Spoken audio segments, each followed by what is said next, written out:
दोस्तों, आप लोगों ने एक कहावत सुनी होगी कि यदि मंजिल न मिले तो रास्ते बदलो, मंजिल नहीं। क्यों? क्योंकि वृक्ष जो है वो अपनी पत्तियां बदलता है, जड़ें नहीं। अगर आप लोग अपने रास्ते को ढंग से देखोगे तो उसमें कोई ना कोई कमी होगी। हो सकता है कि उस पे जाने का बहुत ही बेहतरीन रास्ता हो आप लोगों की मंजिल तक जाने का, पर आप लोगों ने कोई दूसरा रास्ता पकड़ लिया हो। तो आप लोगों को ज़रूरत है थोड़ी देर ठहरने की और उसके बाद में सोचने की कि कैसे हम लोग को अब आगे बढ़ना है। यही बात मैं आज बोलूँगा। आज है 1 फरवरी, और 1 फरवरी कहीं ना कहीं आप लोग को ये मौका देती है कि पीछे मुड़कर तो देख कि पूरा टाइम जो गया है वो कैसे गया है। उसके बारे में 5 मिनट रुक कर सोच तो सही कि कहाँ कहाँ तूने क्या क्या गलतियाँ की हैं और उसको किस तरीके से सुधारना है। अगर वो काम आप लोगों ने कर लिया आज, तो ये महीना बच सकता है। हो सकता है पिछला महीना बहुत ही अच्छा गया हो तो बहुत बढ़िया है, अगले वाला और भी अच्छा जाएगा। पर हो सकता है पिछले वाला बहुत ख़राब गया हो, तो सही टाइम है अभी रुकने का और अपने आप को चेक करने का, अगले महीने को शानदार करने का। ये हर दिन आप लोगों को सुबह सुबह अपॉर्चुनिटी देता है, और एसएलवी फैमिली के साथ में अगर जुड़े हुए हो तो आईएन ने तो आप लोगों को डेली अपॉर्चुनिटी देता है कि एक बार बताओ तो सही कि कल कितने घंटे पढ़ाई की है। एक बार बताओ तो सही कि आज का शेड्यूल आप लोगों के हाथ में है, किस तरीके से आप लोग आज के दिन को लेकर चलने वाले हो। कि आप लोगों ने ये डिसाइड कर लिया है? अगर नहीं किया है तो उन लोगों से बहुत पीछे रहने वाले हो जो लोग ऑलरेडी डिसाइड किए हुए बैठे हैं। सोचो 1 मिनट बैठ कर कि एक वो बच्चा जिसने पूरा प्लान कर लिया है कि किस तरीके से अगला दिन यूटिलाइज करना है, वो अच्छे से इफेक्टिवली अपना काम कर पाएगा, या वो बच्चा जो कि आनन फानन में उठेगा और बस उठने के बाद में ठीक है ये कर लेते हैं वो कर लेते हैं, थोड़ी देर में फ्रस्ट्रेट हो गया, आज लेट हो गया, उसके बाद में दिन स्टार्ट कर रहा है, वो काम को ढंग से करेगा। मैं इसीलिए कहता हूँ कि उठो थोड़ा सा पहले, जब आप लोग काम करना स्टार्ट करने वाले हो उससे कुछ पहले उठो और अपने दिन का कम से कम शेड्यूल बना लो। और मैं तो ये बोलूँगा बेस्ट तो तब होगा अगर बिस्तर पर जाने से पहले ही अपने अगले दिन का खाका आप लोगों के पास में हो कि हाँ आज का कौन सा घंटा जो है वो कहाँ पर आप लोग यूटिलाइज करने वाले हो, कौन सा सिलेबस का पार्ट जो है वो आप लोग कवर करने वाले हो। और फिर अपने आप को चेक करना स्टार्ट करो कि क्या आप लोग सही डायरेक्शन में चल रहे हो, और फिर फाइनल आप लोग देखना कि कितना आप लोग यहाँ पर अचीव कर पा रहे हो। तो ये एसएलवी प्लानर है। बहुत सारे बच्चे रेगुलरली मुझे, कई सारे तो इंस्टाग्राम पर मुझे मैसेज कर रहे हैं, कई सारे जो है जीमेल पर भेज रहे हैं। तो अपने प्लानर भर भर कर वहाँ मत भेजो यार मैं नहीं देख पाता हूँ इतना, आप लोग खुद सोचो। ठीक है, इससे जो दूसरे मैसेज हैं वो भी बेसिकली नहीं मिल पाते हैं मुझे। ये आप लोगों के लिए है कि आप लोग अपने ऊपर नज़र रखो, ना कि मुझे आप लोगों के ऊपर नज़र रखनी है। ठीक है, तो ये आप लोग अपने पास में रखा करो और पूरे वीक का देखा करो कि आप लोगों ने कितना % फॉलो किया है, जितना डिसाइड किया था उतना फॉलो कर पा रहे हो या नहीं कर पा रहे हो। और आप लोगों की लाइफ में एक हफ्ते के अंदर इंप्रूवमेंट ना आ जाए तो मुझे बताना। रियलिटी है यार, ये कुछ सोच समझ कर ही मैंने आप लोगों के साथ में शेयर किया था। कुछ बातें दिमाग में चल रही थी इसीलिए आप लोगों को बोला था, खासकर उन बच्चों के लिए जिनको ये समझ में नहीं आ रहा था कि वो अपना टाइम कहाँ पहुँचा रहे हैं। तो ये काफ़ी ज़्यादा ज़रूरी है। और यहाँ पर एक बच्चा है, उसने बड़ी ही एक खतरनाक सी बात बोली मुझे। कह रहा है कि सर मेरा दोस्त जो है रूममेट, वो पूरी रात तो गर्लफ्रेंड से बात करता है और पता नहीं कैसे जब टेस्ट देता है तो मेरे से ज़्यादा नंबर ले आता है। आप हर चीज़ को नेगेटिव तरीके से देखते हो यार। हो सकता है वो जिस भी लड़की के साथ में बातें कर रहा हो वो दोनों पढ़ाई कर रहे हो एक दूसरे के साथ में अच्छे से, वो एक दूसरे के साथ में टॉपिक्स डिस्कस कर रहे हो। हर टाइम उसको ऐसे क्यों लेना है कि गर्लफ्रेंड के साथ में बातें कर रहा है तो ये हो रहा है। कनिष्क कटारिया का नाम सुना है? और बंदे ने साफ साफ कहा कि मेरी गर्लफ्रेंड ने मुझे बहुत प्रोत्साहित किया और उसकी वजह से मैं बहुत अच्छी वजह से पढ़ पाया। तो सही तरीके से अगर रिलेशनशिप चले सही इंसान के साथ में तो अच्छा रिजल्ट देती है। उसको नेगेटिव तरीके से क्यों देखते हो हम हर टाइम? पर इसका मतलब ये भी नहीं है कि अगर आप लोग रिलेशनशिप में नहीं हो तो जाकर रिलेशनशिप में घुस जाओ बाकी। ये जरूरी नहीं है। अगर हो तो उसको प्रोडक्टिव बनाने की कोशिश करो, और अगर नहीं हो तो कोई बात नहीं है, बहुत अच्छी बात है। अपने काम पर फोकस करो, अपनी चीज़ों को आगे लेकर चलो। और अगर लग रहा है कि बहुत गलत चल रही है तो उसको छोड़कर अभी बाहर निकल जाओ। ये इतना डिसीजन मेकिंग कम से कम आप लोगों को करना पड़ेगा, और ये इमोशनलिटी से ऊपर उठकर करना पड़ेगा। मैक्सिमम लोग यहीं बर्बाद होते हैं, मैं आप लोगों को बता देता हूँ। अब माता पिता आप लोगों को इस बात की सलाह स्टार्टिंग से ही देते हैं, पर आप लोग उनकी मानते नहीं हो। यहाँ की अनपढ़ हैं भाई साहब, माता पिता कितने भी अनपढ़ क्यों ना हो, पर लेकिन उनकी जो एक्सपीरियंस होता है ना लाइफ का, उनकी जो शिक्षा होती है और जो उनके संस्कार होते हैं, वो आप लोगों को एक अच्छा इंसान बनाने की क्षमता रखते हैं। और वो ऐसी शिक्षा आप लोगों को देंगे कि दुनिया में कोई नहीं देने वाला है। क्योंकि हर एक माँ बाप और टीचर यही ऐसे इंसान हैं 3 जो चाहते हैं कि हमारा बच्चा जो है हमसे भी ऊपर जाए। इसके अलावा कोई नहीं चाहेगा, सब आप लोगों की टांग खींचेंगे। तो इनके द्वारा अगर कोई बातें आप लोगों को बोली जा रही है ना, वो बिल्कुल शिद्दत से बोली जाती है, वो दिल की गहराइयों से बोली जाती है। तो किसी की बात ये मानो या ना मानो, इन 3 लोगों की बात कभी मत टालो, क्योंकि ये लोग जो हैं वो आप लोगों को कभी भी गलत डायरेक्शन में नहीं देंगे। और जब मैं माता पिता बोल रहा हूँ यहाँ पर, उसमें आप लोगों के बाबा दादी नाना नानी, मतलब ये वो आप लोगों के बड़े लोग बेसिकली यहाँ पर आ जाते हैं, एक तरीके से बोला जाए तो, जो चाहते हैं कि आप लोग ज़िंदगी में आगे बढ़ो। तो ये थोड़ी सी उनकी सीख जो है उनके उससे आप काम लो। तो वही बात है चाणक्य साहब की कि दूसरों की गलतियों से सीख लो। अगर माँ बाप कुछ आप लोगों को बोल रहे हैं ना, तो इसका मतलब उन्होंने कहीं ना कुछ गलती की है ज़िंदगी में, वो चाह रहे कि बच्चे यार ये गलती ना करें, क्योंकि हम लोगों ने बड़ा टाइम वेस्ट किया था इस टाइम पर। तो ये चीज़ें समझने वाली है। तो ये आज जो है पहला दिन है फरवरी का, तो मैं चाह रहा हूँ कि इस चीज़ पे बैठ के सोचो थोड़ा सा और ढंग से चीज़ों को लेकर चलो, क्योंकि अब जो है ताबड़तोड़ जो है मेहनत करने का टाइम आ गया। ये बात आप लोग ध्यान रखना। इंपॉर्टेंट पर्सनैलिटी है और न्यूज़ में भी है, इनके बारे में आप लोगों को बताना है, और आज ही के डिस्कशन में इनके बारे में जो न्यूज़ है वो मैं कवर भी करूंगा, तो वहाँ पर आप लोगों को पता भी चल जाएगा। बहुत सारे तो पहचान गए होंगे, तो पहचानो कौन, देखता हूँ कौन कौन यहाँ पर बता पाता है। बाकी इंपॉर्टेंट इन्फॉर्मेशन आप लोगों के लिए, इकोनॉमिक सर्वे 2022-23 वाला पूरा एनालिसिस जो है आप लोगों के साथ में यहाँ पर शेयर कर दिया है। इसी के साथ में हिंदी और इंग्लिश में जो पीडीएफ है वो भी आप लोगों के लिए यहाँ पर प्रोवाइड करा दी है। बेसिकली आप लोग यहाँ पर देखते हैं हिंदी और इंग्लिश में इकोनॉमिक सर्वे की पीडीएफ भी है, और इसी के साथ में कंप्लीट जनवरी मंथ की जो पीडीएफ है वो भी मर्ज कर यहाँ पर प्रोवाइड करा दी है।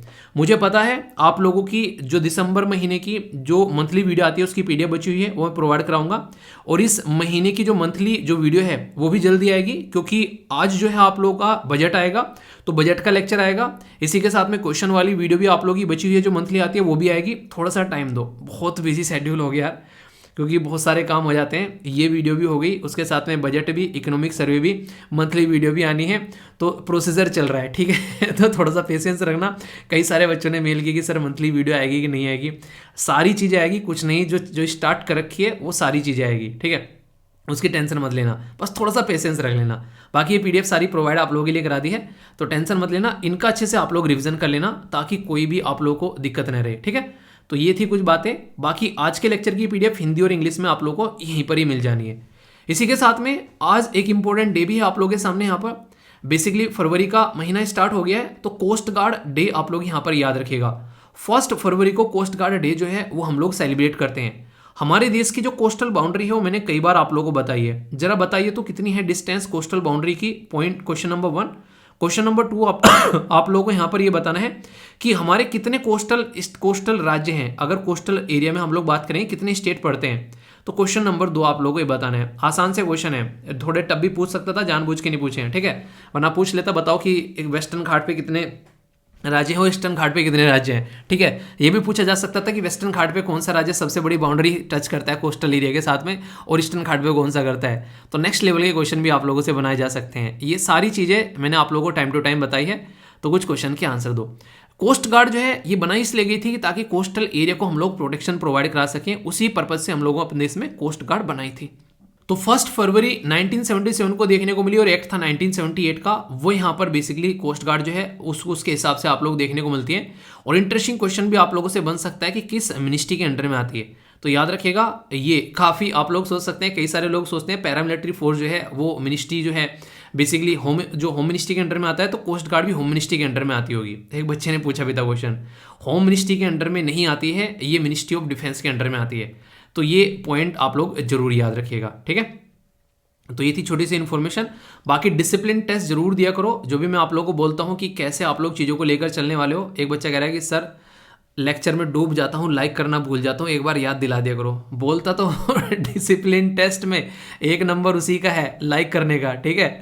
1 सेकंड लगता है, उसको कर दिया करो। वो मेरे लिए नहीं है, बेसिकली यूट्यूब का एक फीडबैक होता है यार वो, ठीक है। तो इसलिए बोलता हूँ, वरना कोई इसकी जरूरत नहीं है कि मैं आप लोगों को बोलता हूँ कि लाइक कर दो लाइक कर दो। उसका बेसिकली रहता है कि उसके बेस पर यूट्यूब को पता चलता है कि ये वीडियो कैसी है। वरना यूट्यूब के आंख नाक कान यही है कि लाइक करो, कमेंट करो, शेयर करो, उससे पता चलता है वीडियो कैसी है। उसी के बेस पर फिर वो लोगों को आगे पहुंचाता है ये वीडियो, वरना कोई बोलने वाली ऐसी बात नहीं है। तो आप लोग अपने हिसाब से कर दिया करो, अगर अच्छी लगती है तो लाइक कर दिया करो, बुरी लगती है तो डिसलाइक कर दिया करो, और अगर कोई और इशू हो तो बता दिया करो कमेंट बॉक्स में, ठीक है। बाकी आप लोग सारी चीज़ें जानते हैं, जो भी डाउट हो उसको पूछ लिया करो। तो कोई भी डाउट लेके नहीं जाना है, कम से कम इस क्लास में आए हो तो, ओके। अच्छा, एक छोटी सी न्यूज़ है, आप लोग ये बताओ कि आपका फेवरेट गेम कौन सा है। कसम ऊपर वाले की लूडो मत बोलना ठीक है। वो गेम जो आप लोग पूरे दिन खेल सकते हो शानदार तरीके से। अगर कोई आप लोगों को बोले कि पूरे दिन खेलना है, वो खेल आप लोग कंटिन्यू खेल सकते हो।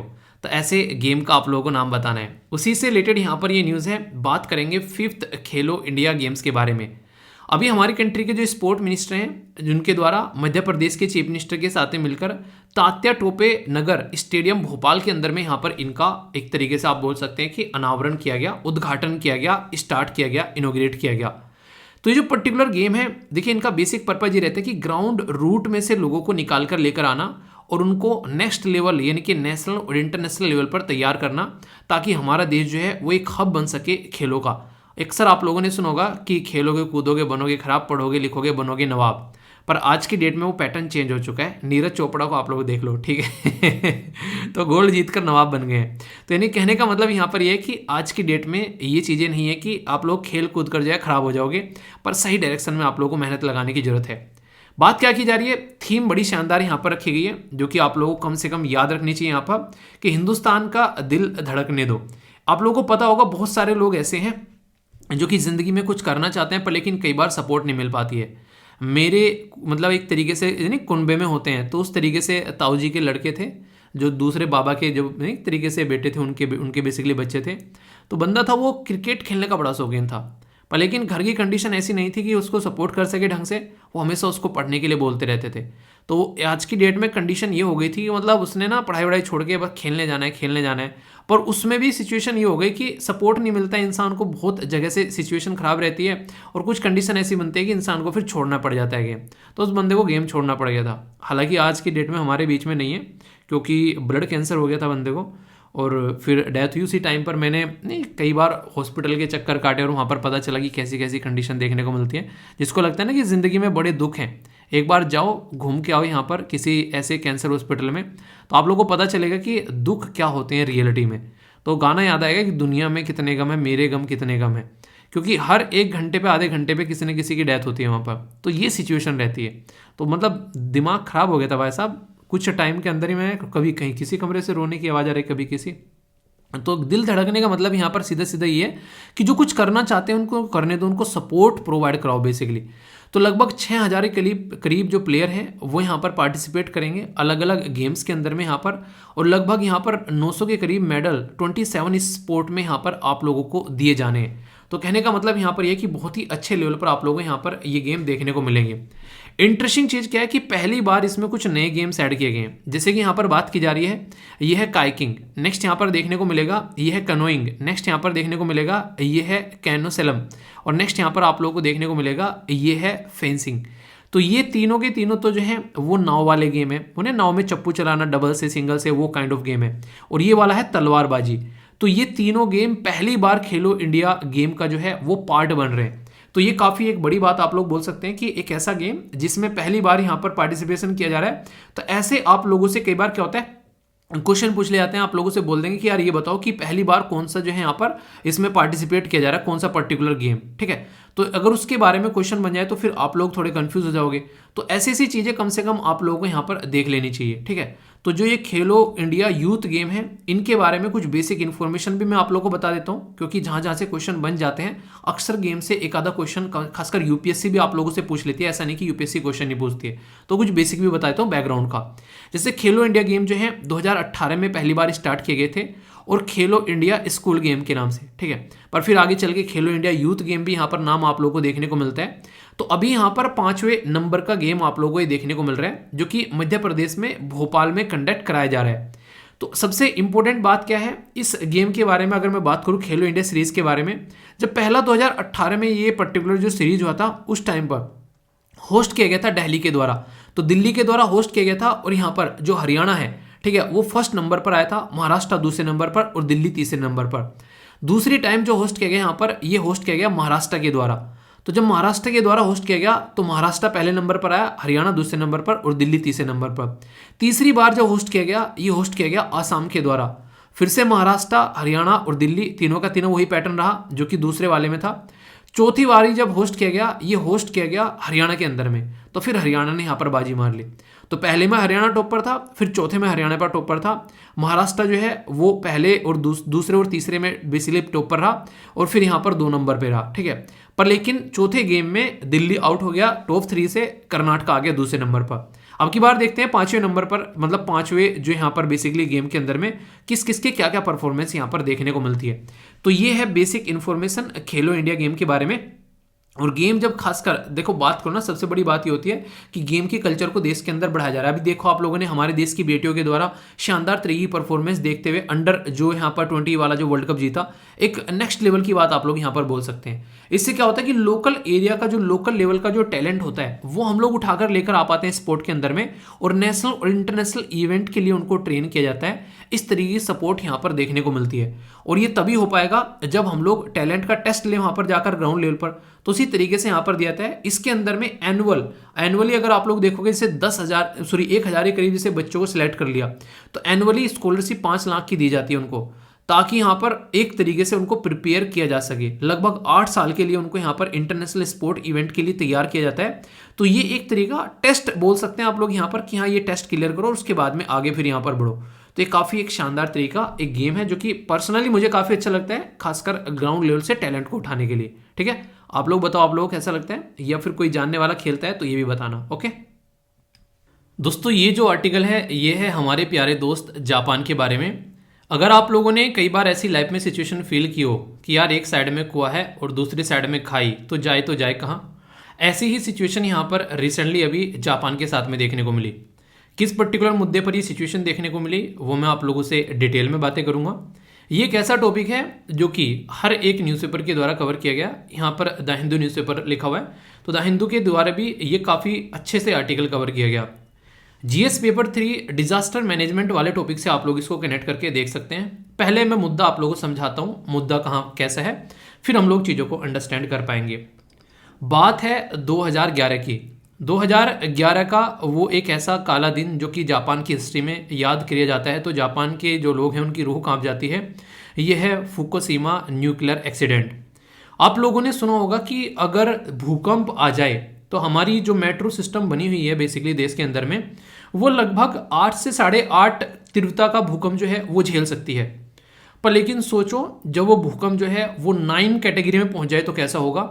तो ऐसा ही कुछ होता है यहाँ पर फुकुशिमा जो न्यूक्लियर एक्सीडेंट के साथ में यहाँ पर 9 की तीव्रता का जो भूकंप देखने को मिला था, उसकी वजह से जो इनका न्यूक्लियर पावर प्लांट था उसके अंदर में बहुत सारे जो हैं एक तरीके से डिजास्टर देखने को मिले। आप लोगों ने ये तो चीज़ें पढ़ी होंगी बेसिकली कि जो न्यूक्लियर जो एक तरीके से तत्व होता है वो काफ़ी ज़्यादा खतरनाक होता है अगर वो पानी में मिल जाए। आप लोगों ने कई बार सुना ना कि पानी जो है वो पोल्यूटेड हो गया काफ़ी लार्ज स्केल पर, उसके अंदर में कुछ ऐसे यूरेनियम जैसे या फिर कुछ दूसरे ऐसे मटेरियल भी देखने को मिल रहे हैं। तो यहाँ से पता चलता है कि वो अगर बॉडी के अंदर जाए तो कितना ज़्यादा बॉडी को बर्बाद कर सकता है। तो यहाँ पर जब ये सिस्टम जो है ब्रेक हुआ पाकिस्तान के अंदर में, तो पाकिस्तान के अंदर में ये सारा जो पानी आया उस टाइम पर सुनामी आ गई उस पर्टिकुलर भूकंप की वजह से, और पूरा का पूरा ये जो सिस्टम है ये कहीं ना कहीं क्रैश हो गया। इसके अंदर बहुत सारा पानी भी यहाँ पर एंटर किया, तो उसकी वजह से बहुत सारी चीज़ें और देखने को मिली।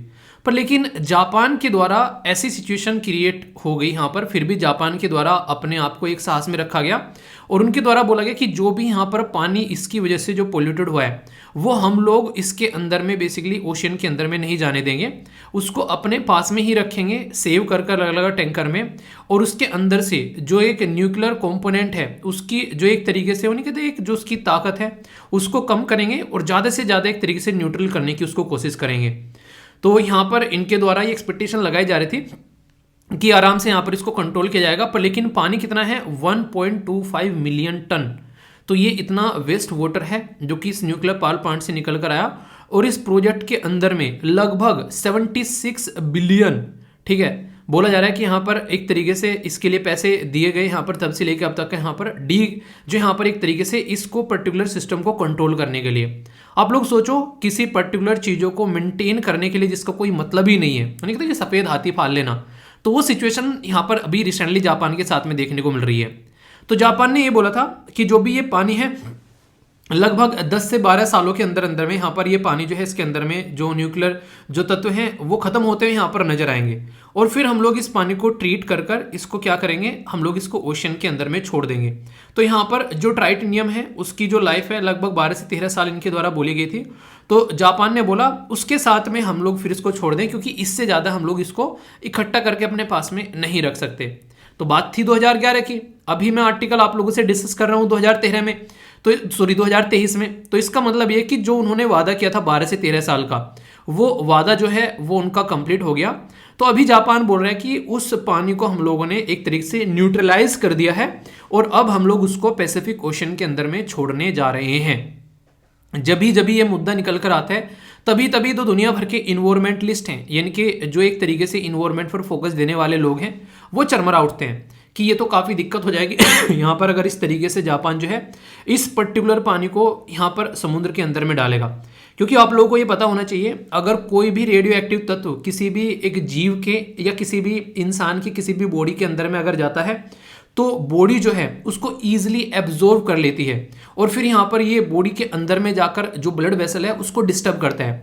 ट्राइटियम जो है वो ईजिली ऑब्जर्व हो जाता है बॉडी के अंदर में किसी भी लिविंग क्रिएचर के अंदर में, और अगर उसकी ब्लड के अंदर में वो चला गया तो सोचो आप लोगों की बॉडी के अंदर में जो ब्लड सर्कुलेट हो रहा है तो वो एक तरीके से हर एक बॉडी के पार्ट में जाता है, जिसकी वजह से आप लोगों की जो बॉडी है वो एक जीवित बॉडी कहलाती है। भोजन को लाने ले जाने का काम, बहुत सारी चीज़ें, आप लोगों का जो ब्लड होता है वो सारे काम बेसिकली करता हुआ नजर आता है। तो अगर किसी भी तरीके से यहाँ पर ये सिस्टम छोड़ा जाता है और इस पानी को यहाँ पर छोड़ने की वजह से आप लोगों को पता है कि दुनिया भर में आज की डेट में जो मछली या फिर ओशन से निकालने वाले जो जीव जंतु हैं उनको कैसे लोग आज के डेट में बेसिकली कंज्यूम करते हैं। तो कल को चलकर अगर कोई ऐसी सिचुएशन यहाँ पर होती है तो यहाँ पर जापान इसको छोड़ता है तो यहाँ पर इसके आसपास वाले रीजन में जो भी मछली वगैरह हैं जो उनके ऊपर काफ़ी दिक्कतें देखने को मिल सकती है और उसकी वजह से उनकी बॉडी जो है, जो मेरीन क्रिएचर हैं, वो एक तरीके से कहीं ना कहीं बर्बाद हो सकती है। तो बोला ये जा रहा है कि यहाँ पर जापान को इस पानी को यहाँ पर नहीं छोड़ना चाहिए, पर जापान बोल रहा है कि यार इसको मेंटेन करने में जो मुझे खर्चा आ रहा है, इसको मेंटेन करने में इतने दिनों से जो मैं प्रॉब्लम फेस कर रहा हूँ वो तो एक नेक्स्ट लेवल की है, वो मुझे झेलनी पड़ रही है, जबकि मेरी कोई गलती भी नहीं है। यहाँ पर जो भी सिचुएशन ये क्रिएट हुई वो तो एक तरीके से नेचुरल डिजास्टर था, एक भूकंप आया, वो तो कहीं पर भी आ सकता है, ये सिचुएशन तो कहीं पर भी क्रिएट हो सकती थी। आखिर मैं ही क्यों यहाँ पर इस प्रॉब्लम को बेसिकली इस तरीके से झेल रहा हूँ दुनिया को बचाने के लिए। और मैंने तो एक प्रॉमिस भी किया था कि 12 से 13 साल में मैं यहाँ पर इसको पानी को जो है एक तरीके से न्यूट्रलाइज कर दूंगा और उसके बाद में फिर हम लोग जो है इसको यहाँ पर छोड़ देंगे। तो वो बात भी जो है मैंने कंप्लीट कर दी है। तो इशू यहाँ पर यह है कि जो पानी ट्रीट किया जा गया है यहाँ पर उसके अंदर से अभी भी जो यहाँ पर ट्राइटेनियम है वो खत्म नहीं हुआ है, ठीक है। तो अगर ये एक्सपोज होता है ओशन के अंदर में तो ये कैंसर जैसे या फिर दूसरी वो बहुत सारी बीमारियों जैसे रिस्क जो है वो पैदा कर सकता है, क्योंकि एक रेडियो एक्टिव मटेरियल है। तो ये बार बार मुद्दा यहाँ पर निकल कर आ रहा है। तो पैसिफिक ओशन के अंदर में अगर वो पानी जाता है, और आप लोगों ने ज्योग्राफी के अंदर में पढ़ा होगा ओशियन करंट, ओशियन करंट ये बताती है कि पानी एक जगह ठहरता ही नहीं है, तो वो जगह जगह आप लोगों को पानी जो है वो मिलता हुआ नजर आएगा, घूमता हुआ नजर आएगा, और वो कितना ह्यूज इंपैक्ट यहाँ पर डाल सकता है ये बातें बार बार यहाँ पर निकल कर आ रही है। हालांकि जो पाकिस्तान की कंपनी है, ठीक है, वो यहाँ पर बोल रही थी कि कई तरीके से चीज़ें निकल कर आती है। जब ऐसे स्टेटमेंट आती है ना तो कई सारे बोलते हैं कि हम लोगों ने ट्राइटेनियम जो है वो कम्प्लीटली रिमूव कर दिया है, ठीक है, उसको न्यूट्रलाइज कर दिया है। कई सारे बोल रहे हैं कि कम्प्लीटली उसको न्यूट्रलाइज किया ही नहीं जा सकता है, क्योंकि इतने सारे पानी में से कैसे उसको आप लोग न्यूट्रलाइज कर दोगे। तो बहुत सारी ऐसी सिचुएशन यहाँ पर देखने को रिसेंटली अभी मिल रही है। तो एक धर्म संकट सा यहाँ पर बना हुआ है कि इसको रखे रखे तो दिक्कत, यहाँ पर इतना पैसा कहाँ से खर्च करें। नॉर्मली आप लोग समझ सकते हैं एक ह्यूज मनी यहाँ पर ये हो जाती है, और इसको छोड़े तो दिक्कत यहाँ पर कि क्या सिचुएशन यहाँ पर क्रिएट हो सकती है आने वाली जनरेशन तक के लिए भी। इसीलिए मैंने जो शब्द यूज किया था कि एक साइड में कुआं तो दूसरी साइड में खाई। तो यहाँ पर जापान की जो टोक्यो इलेक्ट्रिक कंपनी है उसको ये काम दिया गया, पर लेकिन ये पॉसिबल नहीं है कि कंप्लीटली रिमूव किया जाए। अब बॉडी के अंदर में जाएगा कोई भी ऐसा प्रोडक्ट तो क्या क्या इंपैक्ट डाल सकता है, ये सिचुएशन आप लोग यहाँ पर समझ सकते हैं। इसीलिए जैसे हमारे देश में अगर मैं थोड़ी सी बातें अब अपने देश के बारे में करूँ, बहुत सारे न्यूक्लियर पावर प्लांट हमारे देश में आज के डेट में देखने को मिल रहे हैं। जब कुंदकुलम न्यूक्लियर पावर प्लांट जो है ये तमिलनाडु के अंदर में लगाया जा रहा था, उस टाइम पर बहुत सारे लोगों ने प्रोटेस्ट किया इसको लेकर, क्योंकि आज की डेट में जो सबसे आसान और सुरक्षित तरीका है इलेक्ट्रिसिटी को जनरेट करने का या फिर क्रिएट करने का, वो क्या है, वो है सोलर पैनल या फिर विंड टर्बाइन। तो उनके बेस पर अगर हम लोग कोई एनर्जी क्रिएट करते हैं, उसमें सबसे शानदार बात क्या रहती है कि उसमें कोई वेस्ट जनरेट नहीं होता है, उसमें किसी के ऊपर कोई डिपेंडेंसी नहीं रहती है। जैसे अगर न्यूक्लियर हम लोग आज के डेट में जो प्रोडक्ट लेकर आते हैं, यहाँ पर कोई मटेरियल लेकर आते हैं, बाहर से लेकर आना पड़ता है मैक्सिमम लोग को। इसी के साथ में अगर हम लोग क्रूड ऑयल, कच्चे तेल, डीजल, इन सब चीज़ों पर ऊपर डिपेंडेंट रहते हैं तो ये भी हम लोग को बाहर से लेकर आने पड़ते हैं। पर लेकिन दो ये ऐसे तरीके हैं जिसके ऊपर हम लोग नेचुरली काम कर सकते हैं, क्योंकि सूरज तो भागने वाला है नहीं, वो ही रहने वाला है, ठीक है। इसी के साथ में हवा तो बंद होने वाली है नहीं कि ठीक है हवा का मन नहीं आज बहेगी नहीं, ऐसा थोड़ी ना है। तो वो हमेशा आप लोगों को देखने को मिलेगी। तो रिन्यूएबल एनर्जी को बेस्ट सोर्स यहाँ पर बताया गया। ऐसा ही एक रिवोल्यूशनरी स्टेप अभी आप लोग को यूरोप के अंदर में देखने को मिला। वहां पर रेत की बैटरी बना डाली, ठीक है, जो रेत नहीं होता है, जो सैंड होता है, उसकी बैटरी बेसिकली बना डाली। तो ये क्या हो गए, ये इन्वायरमेंट फ्रेंडली स्टेप हो गए, जिनका इस्तेमाल कर कर हम लोग एनर्जी को एक सही डायरेक्शन में लेकर जा सकते हैं, खासकर क्लाइमेट चेंज को ध्यान में रखते हुए। तो जब जब हमारे देश में न्यूक्लियर पावर प्लांट हम लोग लगाते हैं, ये माना जाता है कि बहुत सारे वेस्टर्न वर्ल्ड की कंट्री जो हैं, खासकर यूरोपियन यूनियन के अंदर जो कंट्री है या फिर यूएसए के अंदर आप लोग बातें करो, इन्होंने सब ने इन चीज़ों को इस्तेमाल करने की तरफ कदम बढ़ाने जो है वो रोक दिए हैं। यानी कि अपने देश में तो ये न्यूक्लियर पावर प्लांट की फैसिलिटी को जो है वो रोक चुके हैं, और बात करें कि फेज मैनर में इसको कम भी किया जाएगा। पर जैसे डेवलपिंग कंट्री है, हमारा देश हो गया, अफ्रीका के अंदर में कंट्रीज हो गई, इनमें ये दबाकर इन्वेस्टमेंट कर रहे हैं, यहाँ पर इनमें दबाकर ये बेसिकली कोशिश कर रहे हैं कि ऐसी ऐसी चीज़ें लगाई जाएं, क्योंकि वहाँ से इनको अच्छा खासा रेवेन्यू जनरेट होता है। तो कई सारी सिचुएशन देखने को मिलेगी। तो मुद्दे एक नहीं है, मुद्दे हजार हैं यहाँ पर। तो इसलिए जब जब हम लोग कोई भी ऐसा काम करते हैं, पर लेकिन सबसे बड़ी बात क्या है, दो मुद्दे अब आप लोग यहाँ पर समझिए। एक साइड में तो हमारे देश के अंदर में इतने सारे न्यूक्लियर पावर प्लांट हैं, दूसरी साइड में हम लोग बोलने लगे कि और न्यूक्लियर पावर प्लांट हम लोग नहीं लगाएंगे और हम लोग अपने लोगों को बिजली नहीं देंगे, ठीक है। एक साइड में मैं बोलूँ यहाँ पर कि बिजली इन्हीं की वजह से मिल रही है, दूसरी साइड में बोला जाए इनको हटा दो, भले ही बिजली नहीं चाहिए। ऐसा जरूरी, ऐसा मतलब चल पाएगा क्या? आप लोग बिना बिजली के रह पाओगे? पाकिस्तान के अंदर में भी देखा, एक दिन बत्ती गुल हो गई तो इंटरनेशनल लेवल पर क्या बेइज्जती हुई है। तो सब लोगों को बिजली मिलना भी जरूरी है, पर बिजली की कॉस्ट क्या होनी चाहिए? क्या वो इन्वायरमेंट की कॉस्ट पर हम लोग को देनी है या इंसानों की कॉस्ट पर हम लोग को देनी है? वो चीज़ें यहाँ पर समझने वाली है। तो इसलिए बार बार यहाँ पर ये मुद्दा निकल कर आता है कि इलेक्ट्रिसिटी जो जनरेट की जाए वो रिन्यूएबल एनर्जी होनी चाहिए। इसलिए हम लोगों ने हाइड्रोजन के ऊपर फोकस किया कि हाइड्रोजन फ्यूल यहाँ पर बनाया जाएगा। वो भी एक काफ़ी प्यारा मुद्दा भी आप लोगों को देखने को मिला, ठीक है।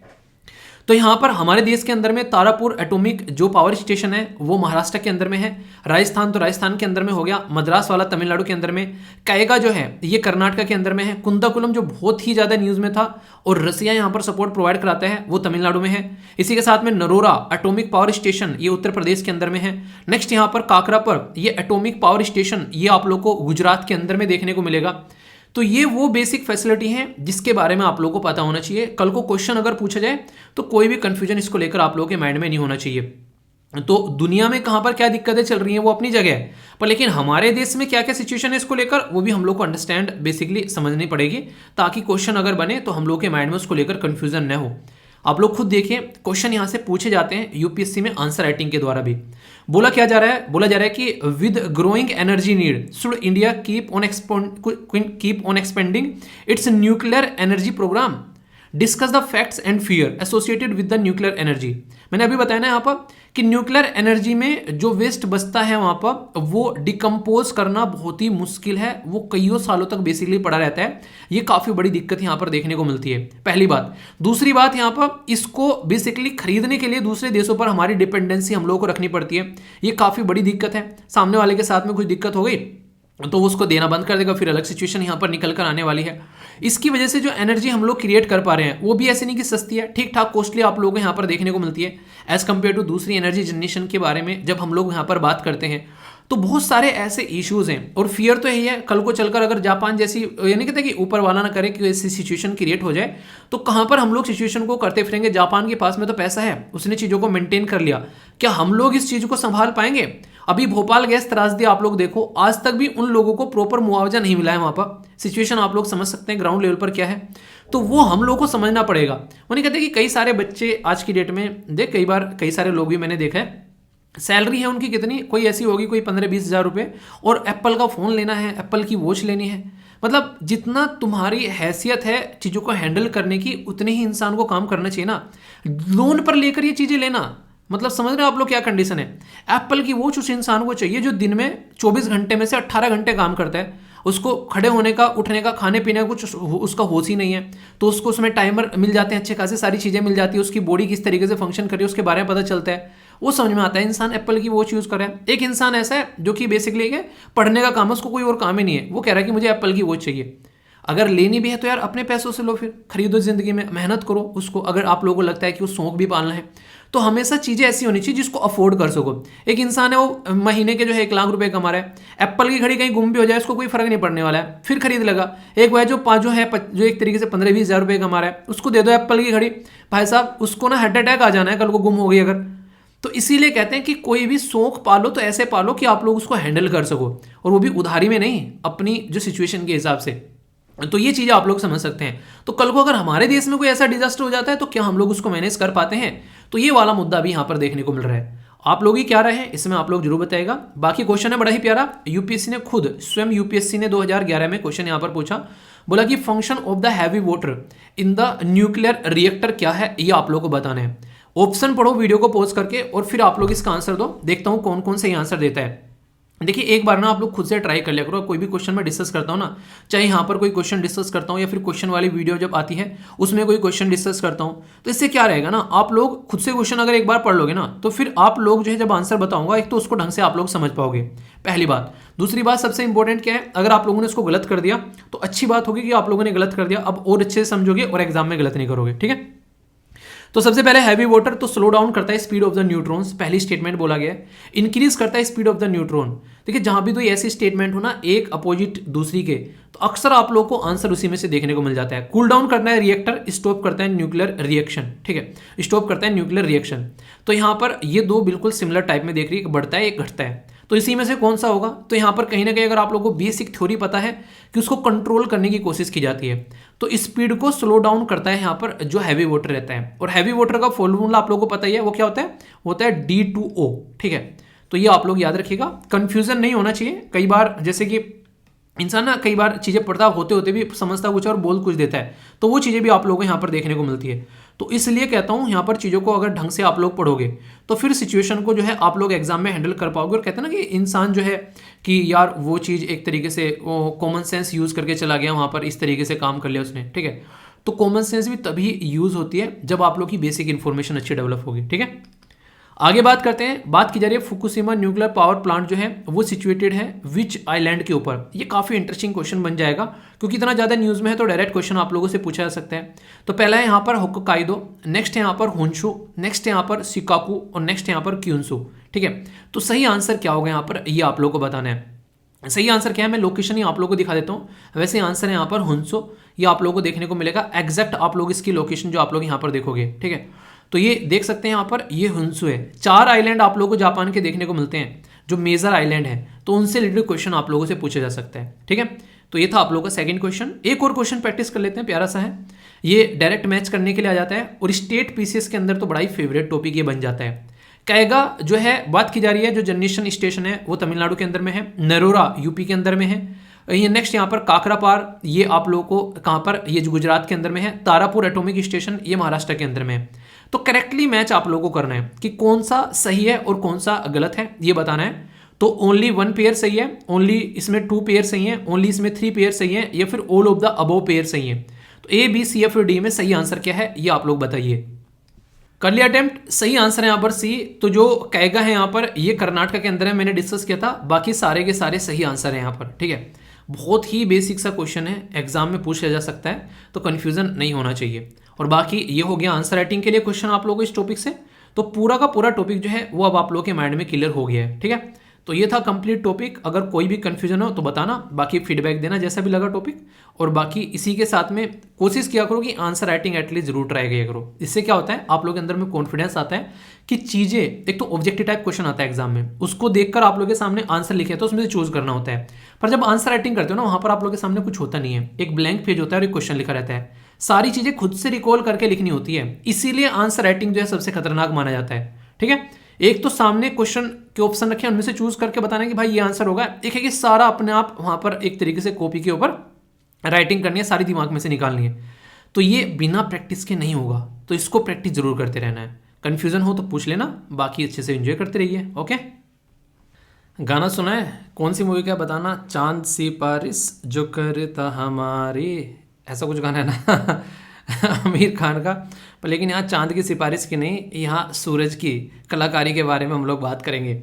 इंपॉर्टेंट टॉपिक है ये, आप लोगों से डायरेक्ट एग्जाम में क्वेश्चन के तौर पर पूछा जा सकता है, काफ़ी इंपॉर्टेंट है। यहाँ पर इसरो के द्वारा बात की जा रही है, जून या फिर जुलाई में जो प्रोजेक्ट लॉन्च करने के लिए फर्स्ट मिशन होगा हमारा सूरज के लिए। तो यहाँ पर अभी रिसेंटली लार्जेस्ट जो पेलोड है यहाँ पर मिशन है आदित्य, सूरज का पर्यायवाची है आदित्य, याद रखिएगा, जिसका नाम है आदित्य L1। तो L1 की पोजीशन पर जाकर बेसिकली यहाँ पर ये रखा जाएगा और यहाँ से जो हम लोग सूरज की स्टडी करेंगे। तो ये प्रोजेक्ट है इसरो यानी कि Indian space and research organisation का। बहुत ही इंटरेस्टिंग टॉपिक रहने वाला है ये। आप लोग जीएस पेपर 3 जो साइंस एंड टेक वाला पोर्शन है उसके साथ में आप लोग कनेक्ट करके देख सकते हैं। ये जो शब्द है L1, किस किस को पता है कि L1 है क्या? अगर इसको आप लोगों को बोलो कि काउंट करना है तो कैसे आप लोग इसको देखते हैं, इसके बारे में भी मैं आप लोगों से बात करने वाला हूं। वैसे इसको यहाँ पर बेसिकली लैग्रेनियन पॉइंट बोला जाता है। तो यहाँ पर सन और अर्थ के बीच में एक ऐसा पॉइंट जहाँ पर हम लोग बैठकर एक सिस्टमेटिक इमेज की स्टडी करेंगे, वो पॉइंट है लैग्रेनियन पॉइंट, जो कि L1 पॉइंट है। इसके बारे में भी मैं आप लोगों से बात करूंगा और ये ऐसा क्वेश्चन है जो कि ऑलरेडी स्टेट पीसीएस के अंदर पूछा जा चुका है। मैंने आप लोगों से एक पर्टिकुलर मिशन के बारे में बात की थी। वो मिशन क्या था? शुक्र ग्रह का, शुक्रयान के बारे में बात की थी ना। तो 2031 में हम लोग उसको लॉन्च करने वाले हैं। लॉन्च तो हालांकि करना था रिसेंटली, पर लेकिन बहुत सारे रीजन की वजह से उसको पोस्टपोन कर दिया गया है। पर फिलहाल जो अभी प्रोजेक्ट है हमारे पास में वो है आदित्य L1। तो आदित्य L1 हमारा पहला मिशन है जो कि सूरज के बारे में हम लोग स्टडी करने जा रहे हैं। ठीक है, तो इसके रिलेटेड क्वेश्चन आप लोगों से बन सकते हैं। ये जो प्रोजेक्ट है ये बेसिकली किसके द्वारा यहाँ पर बनाया जा रहा है? अगर देखा जाए तो इंडियन इंस्टीट्यूट ऑफ एस्ट्रोफिजिक्स जो है उसके द्वारा यहाँ पर अभी ये जो पेलोड है इसरो को सौंपा गया है लॉन्च करने के लिए। यहाँ पर इसके बारे में मैं अभी कुछ और बेसिक चीज़ें आप लोगों को बताऊंगा जिससे कि इसके साथ में आप लोग कनेक्ट कर पाएंगे। क्या सिग्निफिकेंस है यहाँ पर आदित्य L1 मिशन का? ये जो है बेसिकली बताने वाला है कि सूरज के अंदर में जो सोलर स्टॉर्म होते हैं उनके बारे में आप लोगों को ये इंफॉर्मेशन देने वाला है। यानी कि सूरज के अंदर में जो भी यहाँ पर ऐसे तूफान आते हैं तो उसके बारे में स्टडी करेगा किस तरीके से वो क्रिएट होते हैं। और अब तक का पृथ्वी से बाहर जाकर हमारे 2 मिशन काफ़ी सक्सेसफुल रहे। पहला था चंदा मामा का यानी कि चंद्रयान वाला मिशन।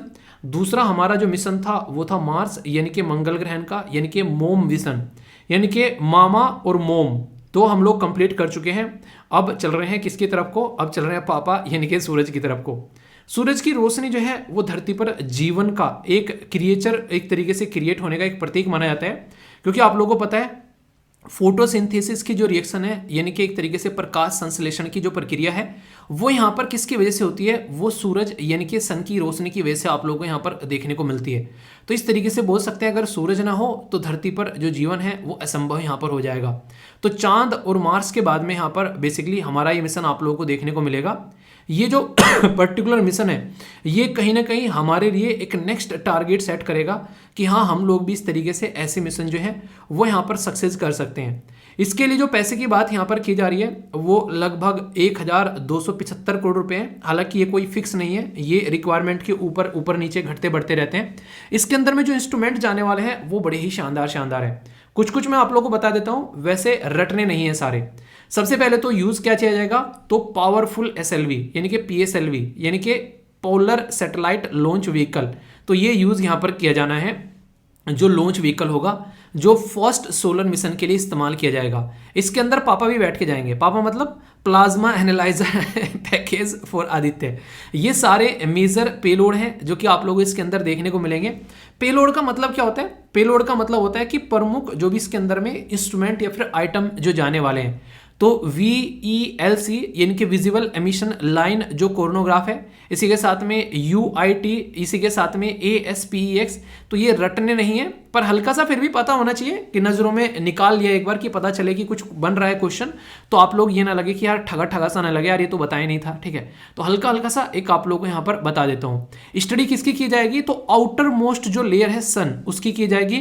कोरोना, ये कोरोना बीमारी वाला कोरोना नहीं है, ये सूरज का पार्ट है। और बेसिकली कोरोमा स्पेयर की यहाँ पर डेटा इकट्ठा किया जाएगा ताकि इसके बारे में हम लोग पता लगा सकें। ठीक है, तो ये सारी बेसिक इन्फॉर्मेशन जो है ये मैं आप लोगों को यहाँ पर इसलिए बता रहा हूँ क्योंकि अगर कल को चलकर क्वेश्चन बने तो आप लोगों के माइंड में क्लैरिटी होनी चाहिए। तो लगभग 400 किलोग्राम जो है स्पेस क्राफ्ट जो है वो सन की स्टडी करने के लिए हम लोग यहाँ पर PSLV के थ्रू यहाँ पर भेजने वाले हैं। ठीक है, तो ये जो पर्टिकुलर डिस्टेंस रहेगी जहां पर ये जाकर चीजें रुकेंगी, जिसको मैंने अभी L1 बोला था, तो ये लगभग यहां से 1.5 मिलियन किलोमीटर पृथ्वी से ऊपर जाकर यहां पर ये स्टडी करने वाला है। ठीक है, तो ये कुछ कुछ चीजें हैं। 7 लगभग ये इंस्ट्रूमेंट है, यहां पर 7 ही हो गए ना। 1 2 3 4 5 6 7, हाँ 7 टोटल इंस्ट्रूमेंट यहाँ पर ये लेकर जाने वाला है, जो कि अलग अलग तरीके से सूरज के ऊपर यहाँ पर फोकस करने वाले हैं, अलग अलग एरिया में सूरज के ऊपर। अब मैं आप लोगों को जो बताने जा रहा हूं वो है इस पर्टिकुलर टॉपिक का सबसे टेक्निकल और सबसे इंपॉर्टेंट पार्ट, जिसके ऊपर क्वेश्चन पूछ ले जाए तो एक काफी टेक्निकल क्वेश्चन आप लोगों के लिए बन सकता है। जैसे मैंने बोला कि आदित्य L1, तो L1 क्या है, ये है लैग्रेरियन पॉइंट। तो लैग्रेरियन पॉइंट अगर कोई आप लोगों से डायरेक्ट पूछे यार ये कैसा पॉइंट होगा, तो लैग्रेरियन पॉइंट को आप लोग ऐसा पॉइंट बोल सकते हैं, एक पार्किंग स्पॉट की तरीके से आप लोग इसको बोल सकते हैं। जैसे नहीं गाड़ी कहां पर पार्क करोगे जहां पर कोई ज्यादा दिक्कत नहीं देखने को मिले, तो अंतरिक्ष की जब स्टडी करने जाते हैं तो अंतरिक्ष यान का पार्किंग स्पॉट बोला जाता है। यहाँ पर ईंधन की खपत जो है वो काफी कम होती है, क्योंकि जो फोर्सेस लगते हैं दोनों बॉडीज के ऊपर वो काफी बैलेंस यहाँ पर आप लोगों को देखने को मिलते हैं। चाहे आप लोग गुरुत्वाकर्षण फोर्स के बारे में बात करो या फिर आप लोग किसी और बल के यानी कि फोर्स के बारे में आप लोग बात करो, तो यहां पर आप लोगों को देखने को मिलेगा तो उसके इनहेंस्ड पॉइंट अट्रैक्शन जो होता है, रिपल्सन, उसके बीच में जो पॉइंट होता है वो यहां पर लैग्रेरियन पॉइंट आप लोगों को देखने को मिलता है। तो फायदा क्या रहता है कि यहां पर खींचतान जो होती है वो काफी कम आप लोगों को देखने को मिलेगी और इसकी वजह से एक बैलेंस बना रहता है।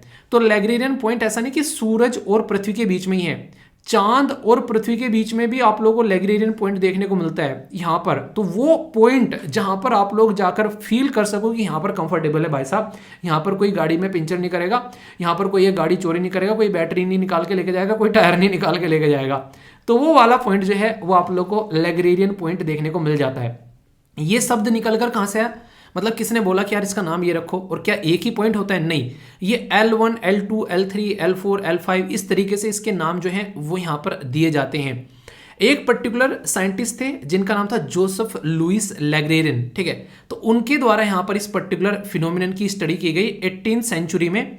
तो उसके नाम से हम लोग यहां पर ये पॉइंट का नाम यहां पर बेसिकली निकाल कर लेकर आए। तो कहने का मतलब यहां पर यह है कि जो आज हम लोग इतनी जल्दी जल्दी बोल रहे हैं कि आदित्य L1 मिशन ये और आदित्य L1 मिशन वो, तो ये बहुत सारी चीज़ों के ऊपर डिपेंड करता है। ऐसे ही यहाँ पर कोई मिशन लॉन्च नहीं होता है, तो यहाँ पर पुरानी जो स्टडीज़ होती हैं उनसे फ़ायदा उठाकर यहाँ पर चीज़ों को लेकर आया जाता है। इसमें जो मैंने बोला कि L1 से लेके फिलहाल L5 तक ये पॉइंट देखने को मिलते हैं। तो इसमें L1 L2 और L3 वो एक तरीके से जब दो बॉडी कनेक्ट होती है उसमें लाइन में जो पॉइंट देखने को मिलेगा एक सिमिलर लाइन में, तो वो आप लोगों को देखने को मिलेंगे तीनों। L4 L5 जो है वो थोड़े से अलग तरीके से आप लोगों को यहाँ पर नजर आएंगे। हालांकि पॉइंट बिल्कुल ऐसी है कि एक बैलेंस पोजीशन वहां पर देखने को मिलती है, ज़्यादा रिपल्शन वगैरह आप लोगों को देखने को नहीं मिलेगा। तो ये पॉइंट्स आप लोगों के माइंड में बिल्कुल क्लियर होने चाहिए। तो इनको लैग्रेरियन पॉइंट के नाम से हम लोग जानते हैं, ठीक है। अभी अगर बात करें तो यहाँ पर लैग्रेरियन पॉइंट एक ऐसा पॉइंट भी आप लोग बोल सकते हैं जहां से हम लोग अच्छे से सूरज को देख सकते हैं, यानी कि सूरज की जो देखने की हमारी एक तरीके से जो प्रक्रिया है उसमें कोई भी यहाँ पर एक तरीके का एक बोल सकते हैं कि कोई मतलब रुकावट नहीं आएगी, ठीक है। तो इसको विजिबल एमिशन लाइन क्रोनोग्राफ भी बोलते हैं ऑन द लैग्रेरियन पॉइंट, यानी कि इसके लिए जो टेक्निकल वर्ड यूज किया गया है ये हम लोगों ने VELC यानी कि विजिबल एमिशन लाइन कोरोनाग्राफ, यानी कि कोरोना की जो विजिबल एमिशन लाइन है वो यहां से दिख पाएगी ताकि उसकी स्टडी यहां पर कर सके। आप लोगों ने सुनी है ना महाभारत में कहानी कि यहां पर जो बेसिकली द्रोणाचार्य जी सबको लेकर चले गए ग्राउंड में और बोले कि देखो कि आप लोग क्या दिखाई दे रहा है, एक पेड़ पर चिड़िया बैठी थी, कोई कह रहा पेड़ दिख रहा है, बाघ दिख रहा है, भाई साहब सब कुछ दिख रहा है, एक कह रहा है कि हाँ ये दिख रहा है, किसी को फल दिख रहा है, किसी को कुछ दिख रहा है। अर्जुन ने कहा कुछ नहीं दिख रहा, बस आंख दिख रही है, तो बोला फोड़ दो, ठीक है, वही वाली बात है। तो ये वो आंख है यहाँ पर पर्टिकुलर जो VELC है, जहां से एग्जैक्टली इस पर्टिकुलर जो सिस्टम को हम लोग बेसिकली ऑपरेट करने के बाद में अंडरस्टैंड कर पाएंगे, तो वहां से अपनी इमेज ले पाएंगे, वहां से हम लोग अपनी स्टडी कर पाएंगे। तो सारे इंस्ट्रूमेंट जो हम लोग लेकर जा रहे हैं वहां पर उनका इस्तेमाल हम लोग कर पाएंगे। तो ये बनाया किसके द्वारा गया है, तो इंडियन इंस्टीट्यूट ऑफ एस्ट्रोफिजिक्स जो है उसके द्वारा यहाँ पर, जो कि बेंगलुरु के अंदर में है, यहाँ पर मिलकर काम कर रहे हैं। क्रेस्ट के साथ में centre for research and education in science and technology, ये दोनों मिलकर काम कर रहे हैं। फिर से बोल रहा हूं कि सूरज के अंदर का जो कोरोना है उसका एनालिसिस किया जाएगा, आउटर लेयर उसके एटमॉस्फेयर का एनालिसिस किया जाएगा, उसका टेम्परेचर कितना है, वहां पर एक तरीके से जो प्लाज्मा जो घूमता है उसकी वेलोसिटी कितनी है, डेंसिटी कितनी है, इन सब चीजों की स्टडी करने के लिए हमारा ये मिशन जा रहा है। और जितनी भी ये सारी बातें मैंने बोली हैं ये सारी की सारी टेक्निकल वर्ड्स जो हैं वो पीपीटी में आप लोगों को देखने को मिल जाएंगे। तो कंफ्यूज मत होना, जब पीपीटी डाउनलोड करोगे तो सारी चीजें आप लोगों को देखने को मिल जाएगी। क्या सूरज के लिए हमारा ही मिशन है, दुनिया में कोई और सूरज से प्यार नहीं कर रहा है? नासा पीछे छोड़े ना रहेगा, नासा प्यार कर रहा है, यूएसए का जो नासा का पार्कर सोलर प्रोब है, तो वो भी यहाँ पर इस पर्टिकुलर मिशन के लिए आप लोग देखते हैं, ठीक है। तो ऐसा नहीं हम ही है, यहाँ पर हेलियो 2 सोलर प्रोब आप लोगों को देखने को मिलेगा, किसका, ये बेसिकली जर्मनी का। इसी के साथ में सोलर ऑर्बिटर, ये नासा और यूरोपियन स्पेस एजेंसी का आप लोगों को मिशन देखने को मिलेगा। तो ये आप लोग यहाँ पर समझ सकते हैं। तो L1 पॉइंट जो है जिस तरीके से मैंने बताया, ऐसे यहाँ पर L1 हो गया, इधर आप लोग L2 देखने को मिल रहा है, इधर L3 देखने को मिल रहा है, इधर L4 देखने को मिल रहा है, इधर L5 देखने को मिल रहा है। तो जो मैंने बोला था L1, L2 और L3, ये तो तीनों एक लाइन में आप लोगों को देखने को मिलेंगे, पर L4 और L3 यहाँ पर वो अलग अलग डायरेक्शन में है। पर ये भी ऐसे हैं कि यहाँ पर भी एक बैलेंस आप लोगों को देखने को मिल जाता है। इनको लैग्रेरियन पॉइंट हम लोग यहाँ पर बोल रहे हैं। टेक्निकल शब्द थे, बिल्कुल आसान भाषा में समझाया है, जैसे कि एक एक पॉइंट आप लोग के माइंड में क्लियर हो जाए। अगर फिर भी कोई डाउट हो तो पूछ लेना, या फिर एक बार वीडियो को फिर से चलाकर देख लेना। माइंड में डाउट लेकर मत जाना बस, और कुछ हो चाहे ना हो, ठीक है। तो क्वेश्चन क्या पूछे जाते हैं यहाँ से यूपीएससी के द्वारा? जी हाँ, आंसर राइटिंग के भी क्वेश्चन बनते हैं। जैसे बात की जा रही है discuss the achievements in the field of science and technology, तो हाउ दो एक तरीके से जो साइंस एंड टेक्नोलॉजी में जो हमारे जो अचीवमेंट है उसको डिस्कस करना है। And how the application of this technology has help India in socio economic development. आप लोग सोचो कि मंगलयान पे हम लोगों ने अपना मिशन भेज दिया, इतने पैसे लगा दिए, चांद पर मिशन भेज दिया, इतने पैसे लगा दिए, क्या सोसाइटी को इससे कोई फायदा हो रहा है? तो ये सबसे बड़ा क्वेश्चन यहाँ पर पूछा जाता है। यानी कि क्वेश्चन क्या आता है कि इतने सारे पैसे हम लोग इन मिशन पर खर्च कर रहे हैं, क्यों ना हम लोग इतने सारे पैसे हम लोग एजुकेशन पर या फिर हेल्थ पर खर्च कर देते, तो क्या ये सही नहीं रहता? तो ऐसे क्वेश्चन कई बार पूछे जाते हैं। तो हर एक चीज का अपना फायदा देखने को मिलता है। अगर रिसर्च एंड डेवलपमेंट नहीं करेंगे हम लोग तो कैसे हमारा देश आगे बढ़ेगा? अब तक हम लोग ऐसे ही तो करते हैं, अपने बेसिकली घर में रिसर्च एंड डेवलपमेंट नहीं करना है, दूसरे से चीजें जो है वो खरीद कर लेकर आनी है और अपने यहाँ पर यूटिलाइज करनी स्टार्ट कर देनी है। तो सबसे बड़ी दिक्कत यहाँ पर यही निकल कर आती थी। अब उससे थोड़ा सा ऊपर उठ रहे हैं हम लोग यहाँ पर, और अब जिस डायरेक्शन में हम लोग जा रहे हैं वो कहीं ना कहीं एक पॉजिटिव डायरेक्शन बोल सकते हैं कि रिसर्च एंड डेवलपमेंट के ऊपर हम लोग खर्च कर रहे हैं। तो ये एक अच्छी चीज आप लोग यहाँ पर बोल सकते हैं। कुछ क्वेश्चन अटेम्प्ट करवाऊंगा आप लोगों से, मैं आशा करता हूं कि आप लोग उनका आंसर दोगे। टॉपिक अच्छे से सुना है आप लोगों ने तो ट्राई जरूर करना, ठीक। प्यारा सा क्वेश्चन है पर लेकिन फैक्चुअल है, डायरेक्ट आप लोग आंसर दे सकते हैं। नासा का पार्कर सोलर प्रोब जो है वो यहाँ पर सूरज की स्टडी करने के लिए बेसिकली प्रोजेक्ट था यहाँ पर सोलर विंड के बारे में, जो कि हम भी स्टडी करने जा रहे हैं। नेक्स्ट यहाँ पर हेलियो 2 सोलर प्रोब जो है वो ज्वाइंट मिशन है यूरोपियन स्पेस एजेंसी और नासा का, बिल्कुल यहाँ पर इस सिस्टम को स्टडी करने के लिए, डेटा को कलेक्ट करने के लिए, ठीक है। तो यहाँ पर ये आप लोगों को बताना है कौन सी स्टेटमेंट करेक्ट है, ओनली 1, ओनली 2, बोथ या फिर नन।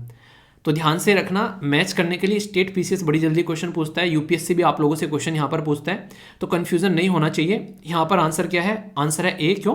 क्योंकि सोलर ऑर्बिटर है ये ऊपर वाला प्रोजेक्ट जो है ये बेसिकली किसका है? ये हालांकि ज्वाइंट वेंचर था, यहाँ पर भी है, याद रखिएगा, ये नासा और जर्मनी के बीच में ज्वाइंट वेंचर था। क्योंकि देखिए सबसे बड़ी बात मुझे क्या देखने को मिल रही है, हमारा देश जो है वो सशक्त है अपने आप में अपना प्रोजेक्ट लॉन्च करने के लिए, वरना सबको यहाँ पर किसी न किसी के साथ में मिलकर जाना पड़ रहा है, ठीक है। मैंने कहा शेर अकेला चलता है जंगल में, तो ये वाली बात आप लोग यहाँ पर देखते हैं। तो जो हेलियो है ये नासा और जर्मनी का, सोलर ऑर्बिटर जो है यूरोपियन स्पेस एजेंसी और नासा का, और अभी यहाँ पर जो नासा पार्कर था वो बेसिकली आप लोगों को ये नासा का ही है, ठीक है। तो है ना बेसिक इन्फॉर्मेशन। तो आंसर क्या हो गया? आंसर यहाँ पर ए हो गया। ये यहाँ पर ये आप लोग कनेक्ट करके देख सकते हैं। तो यहाँ पर ये सोलर ऑर्बिटर है, ठीक है। नेक्स्ट क्वेश्चन स्टार्ट करने से पहले मैं आप लोगों को थोड़ी सी बातें यहाँ पर बता दूं कि L1, L2 और L3 जो पॉइंट हैं ये तीनों की तीनों लाइन में है, पर लेकिन ये ज़्यादा स्टेबल पॉइंट नहीं है। ज़्यादा स्टेबल पॉइंट जो है वो L4 और L5 आप लोगों को देखने को मिलेंगे। ये एक टेक्निकल वर्ड है, याद रखिएगा। यहाँ पर इसमें सबसे इंपॉर्टेंट जो चीज़ है वो ये है कि यहाँ पर कम से कम रिपल्सन लगेगा, ज़्यादा लंबे समय तक स्टेबिलिटी रह सकती है, ये ऐसी लोकेशन है इनकी। जबकि ये तीनों जो हैं वो इतने ज़्यादा आप लोगों को वो लोकेशन के हिसाब से नहीं देखने को मिलेंगे। तो ये आप लोग यहाँ पर पॉइंट याद रखिएगा। अब क्वेश्चन पढ़ना आप लोग को आसान लगेगा। लैग्रेरियन पॉइंट्स के बारे में आंसर आप लोगों को बताना है। स्टेटमेंट पढ़ते हैं एक एक। बोला गया है कि ये स्पेसिफिक लोकेशन है यहाँ पर gravitational force for the 3 large bodies balance करने के लिए centrifugal force by the smaller body. दूसरा स्टेटमेंट है L1, L2, L3 stable equilibrium point में आप लोगों को देखने को मिलेंगे। L4, L5 जो है वो एक अनस्टेबल इक्विलिब्रियम पोजीशन में देखने को मिलेंगे। आंसर बताना है। ए में बोला गया 1 and 2, बी में बोला गया 2 and 3, सी में बोला गया 1 and 3 और डी में बोला गया all of the above. Technical question है पर लेकिन पूछा जा सकता है, फिर ये मत बोलना क्वेश्चन कहाँ से आ गया। ध्यान से एक बार समझ लोगे तो कन्फ्यूजन नहीं होगा एग्जाम में भी। तो लैग्रेंजियन पॉइंट के बारे में अटेम्प्ट करो, और मैं मानता हूँ कि इसका आंसर मैक्सिमम गलत देने वाले हो। क्यों? दो आंसर, क्योंकि इनकरेक्ट पूछा गया है, और इनकरेक्ट पूछा गया है, और यहाँ पर सारे के सारे जो हैं वो इनकरेक्ट हैं। आंसर डी हो गया। क्यों? क्योंकि 3 बॉडी लिख दिया गया है, 3 बॉडी नहीं है, 2 बॉडी आप लोगों को यहाँ पर देखने को मिलेगी। ये बोला गया स्टेबल इक्विलिब्रियम, ये अनस्टेबल इक्विलिब्रियम में है L1 L2 N3, और ये अनस्टेबल बोला गया है, ये स्टेबल इक्विलिब्रियम में है L4 एंड L5। ये सारी बातें ही मैंने आप लोगों को यहाँ पर पढ़ाई थी। L1 L2 L3 जो है वो अनस्टेबल इक्विलिब्रियम में देखने को मिलेंगे, L4 एंड L5 वो है वो ये अनस्टेबल में है, ये स्टेबल इक्विलिब्रियम में है। तो यहाँ पर अगर ऑब्जेक्ट प्लेस किया जाता है तो remain in the position without propulsion, ठीक है, इनके बिना हिले डुले यहाँ पर ये पोजीशन में रहेगा, पर यहाँ पर थोड़ा बहुत हिलता डुलता रहेगा, तो यहाँ पर आप लोगों को देखने को मिलेगा ये अनस्टेबल पोजीशन आप लोगों को देखने को मिलेगी। तो यहाँ से क्वेश्चन आप लोगों से बन सकता है, और ये 2 बॉडी के बीच में बात की जा रही है, जैसे सूरज और चांद, सूरज और पृथ्वी के बीच में, चांद और पृथ्वी के बीच में, तो ऐसे आप लोग क्वेश्चन को समझ सकते हैं। तो है ना इंपॉर्टेंट क्वेश्चन, अगर अटेम्प्ट करोगे तो ही एग्जाम में अटेम्प्ट कर पाओगे, वरना तो ऊपर से निकल जाएगी बाउंसर बॉल। ध्यान से पढ़ना, अगर ध्यान से नहीं पढ़ोगे तो ध्यानचंद नहीं बनोगे, और ध्यानचंद नहीं बनोगे तो क्वेश्चन गलत करोगे, ठीक है। बात की जा रही है आदित्य L1 मिशन के बारे में। बोला गया कि इंडिया का फर्स्ट सोलर मिशन है ये, पहली स्टेटमेंट में ये बोला गया है। दूसरा बोला गया कि यहाँ पर ये पोलर सैटेलाइट लॉन्च व्हीकल से लॉन्च किया जाना है, और एक्सेल कॉन्फ़िगरेशन में यहाँ पर ये बेसिकली चलने वाला है। सन की स्टडी करेगा, इनरमोस्ट लेयर के बारे में, कोरोना, और यहाँ पर कोरोना स्पेयर के बारे में, ठीक है, क्रोमा स्पेयर और कोरोना, ठीक है। नेक्स्ट यहाँ पर कलेक्ट करेगा डेटा जो भी यहाँ पर इससे रिलेटेड है। यहाँ पर एक तो कोरोनल जो मास जो इजेक्शन है, जो यहाँ पर इसी के साथ में इसके बारे में इंफॉर्मेशन रहेगी, स्पेस वेदर प्रेडिक्शन भी यहाँ पर रहेगा, इसके आसपास जो चीज़ें हैं। तो कौन सी स्टेटमेंट करेक्ट है, 1, 2, 3 या फिर ऑल? सही आंसर आप लोगों को बताना है। फिर से बोल रहा हूँ, अगर ध्यान से पढ़ा होगा तो क्वेश्चन का आंसर दोगे। क्यों? स्टेटमेंट देखो तीसरी, बोला गया कि इनर मोस्ट, सूरज के अंदर जाओगे ना जलाकर राख कर देगा भाई साहब, ठीक है, तो आउटर मोस्ट लेयर पर ही पहुंच जाओ, वही बहुत बड़ी बात है, इनर मोस्ट की बात नहीं किया करते। तो चारों में से एक स्टेटमेंट गलत हो गई, और 4 जो हैं वो 3 जो हैं वो करेक्ट हो गई, ठीक है। तो बेसिक इन्फॉर्मेशन है, ये मैंने डिस्कस किया था आप लोगों से यहाँ पर, तो ये आप लोगों को पॉइंट देखने को मिलेगा।